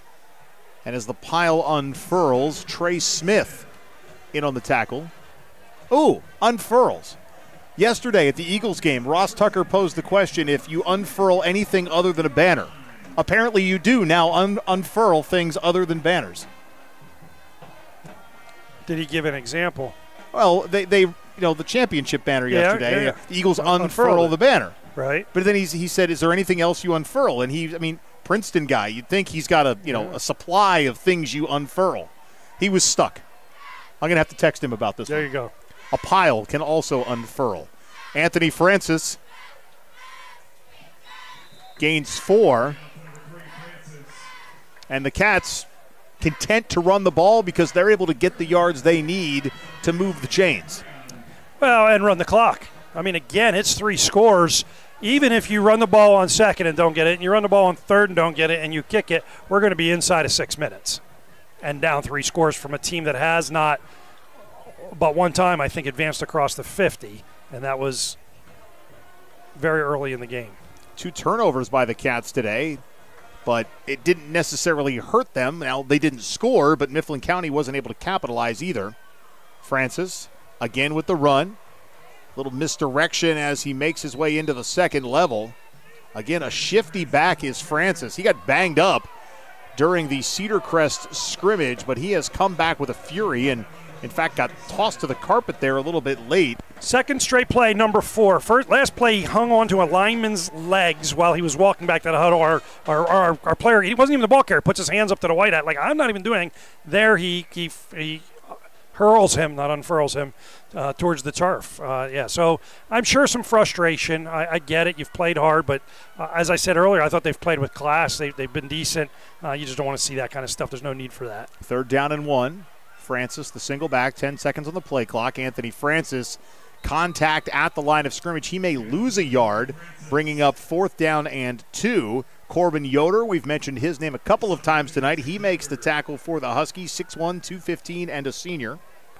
So, again, no timeouts, right? No timeouts for Mifflin. They've had to use them. Down 3 scores. We got 4th and 2. So if you're Coach Eckerd, you let this thing run down and snap it late. You let it run down and take a timeout. I don't think you want to delay here. You're on the, you want to try to get this 1st down or you want to kick it away, but there's no reason to add any yardage, to it.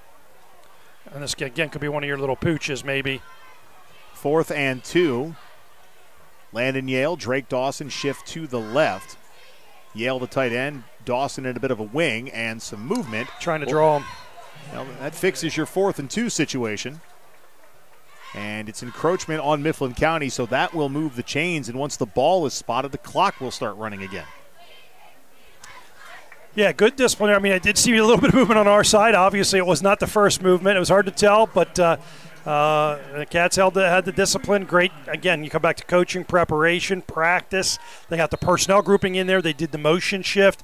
Then they held their water, as we say, and Sure enough, caught Mifflin in the neutral zone, get the first down. Up next for Mifflin County, a home game against the Hershey Trojans. That's next Friday. Meanwhile, Mechanicsburg goes to Hershey Park Stadium, that is, to take on Lower Dauphin.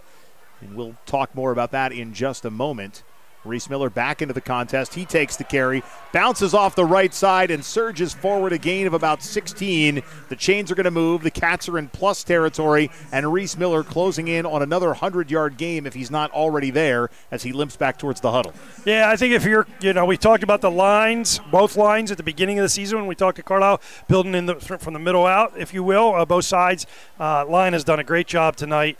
Running game started, I'll say a little bit slow. Maybe we saw a lot more Noah Apple early on tonight, but since then we've seen a pretty steady diet, certainly of Reese Miller and then, of course, of Anthony Francis. And Mifflin really doesn't have an answer for it. 1st and 10 Cats, the ball at the Husky 45-yard line. Quick hitter pass complete on the near side of the field. Is that Danny Kurtz? Indeed. He hauls it in. Had a chance to talk to Danny's dad this past Sunday at the midget and pony game, the youth games, and said his son's been really excited about seeing varsity time and hopes that I get to call his name a few more times. Well, we've done it at least twice tonight. Well, he's a nice-sized kid for a sophomore, and he's out there with the first offense. Obviously, the coaches see something in him, and it's the fourth quarter, late in the game. Granted, they've got a 3-score lead, but they're not calling a lot of passes. They must have some confidence in his sure-handed ability. Apple with a reverse handoff to Reese Miller. Miller evades one tackle. Nevin Farley had a hand on Reese Miller but couldn't pull him down. Miller.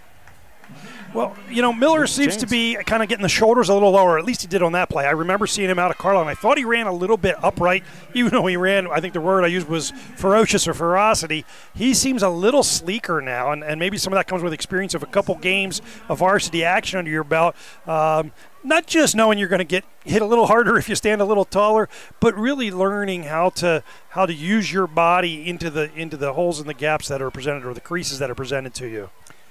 Jesse Heckendorn in for Mifflin County as Reese Miller runs right up the middle and moves the chains one more time. Reese Miller and the Mechanicsburg offense with a game-sealing drive here in the fourth quarter. Yeah, there's nothing more. I've been on the other side of this defensively as a coach, particularly. There's nothing more demoralizing when they line up. They're going to run it. They're almost telling you they're going to run it. You know they're going to run it, and you can't stop them. Luke Ryder into the game. Xavier Longenberger heads to the bench. 1st down and 10 in the red zone. And we thank you for tuning in tonight live on Go Mechanicsburg. I know you have many options on YouTube tonight. I appreciate you picking us, as Reese Miller is going to be close to moving the chains one more time. He drags the pile. He needed 10, picked up 14. Dave, we do have some YouTube competition tonight. I believe the Chiefs and the Chargers are playing in Brazil. The good news is we have people's children and grandchildren, and that's a greater lore, and that's why they're with us. Absolutely. And that's always cool. Like, I will forever be proud of the 11,000 plus views that we garnered during the Bishop McDevitt game, but regularly 2,000 to 3,000 views week over week, and we know it is a great core of family, both supporting the Wildcats and whoever their opponent may be that week, and we really do appreciate you for picking us as your entertainment of the evening. Reese Miller into the end zone. Down at the 1. I take it back. Down at the 1. He had stretched out. I saw a couple of players put hands up like it was a touchdown, but it's going to be 2nd and goal from the 1. Well, and this is where you got to run. You're going to run out the clock. Clearly, it's 2nd and goal. I don't know that you kneel on it, although I don't know there's anything wrong with kneeling on it. I respect that, but I think you finished the game. You've been running it right down the field. There's no trickery, nothing like that. We're going to line up. We're going to run it. You stop us, it's 19-0. You don't, we're going to win this game 26-0, 25-0, 26-0. Noah Apple sets the offense. Okay. And Apple will take the knee. There you go. I was, I'm not surprised by that from Coach Eckert. I was fully accepting of going for it. Is nothing wrong with that. Running that ball in there. You'd like to finish that way at the end on the flip side.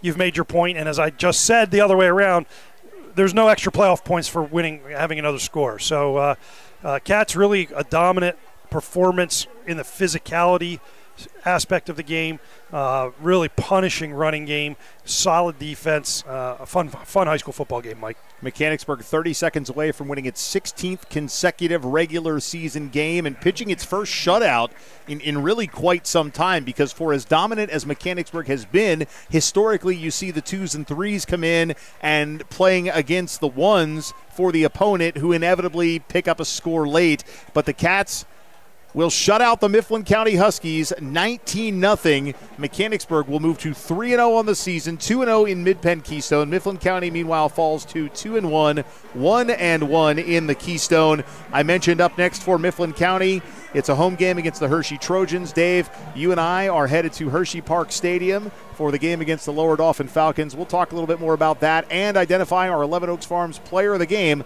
when we come back right after this, live on Go Mechanicsburg.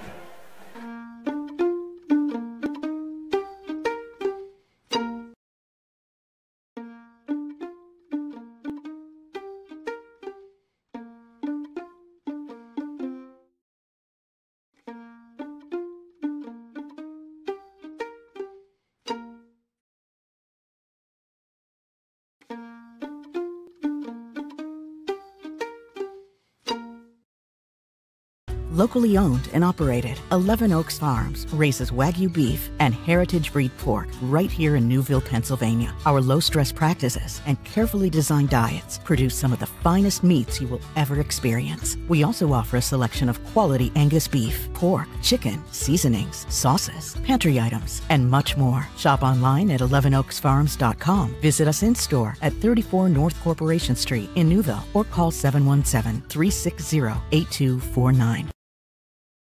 Getting you back to Mechanicsburg Wildcat Athletics, presented by 11 Oaks Farms in Newville. Live on Go Mechanicsburg.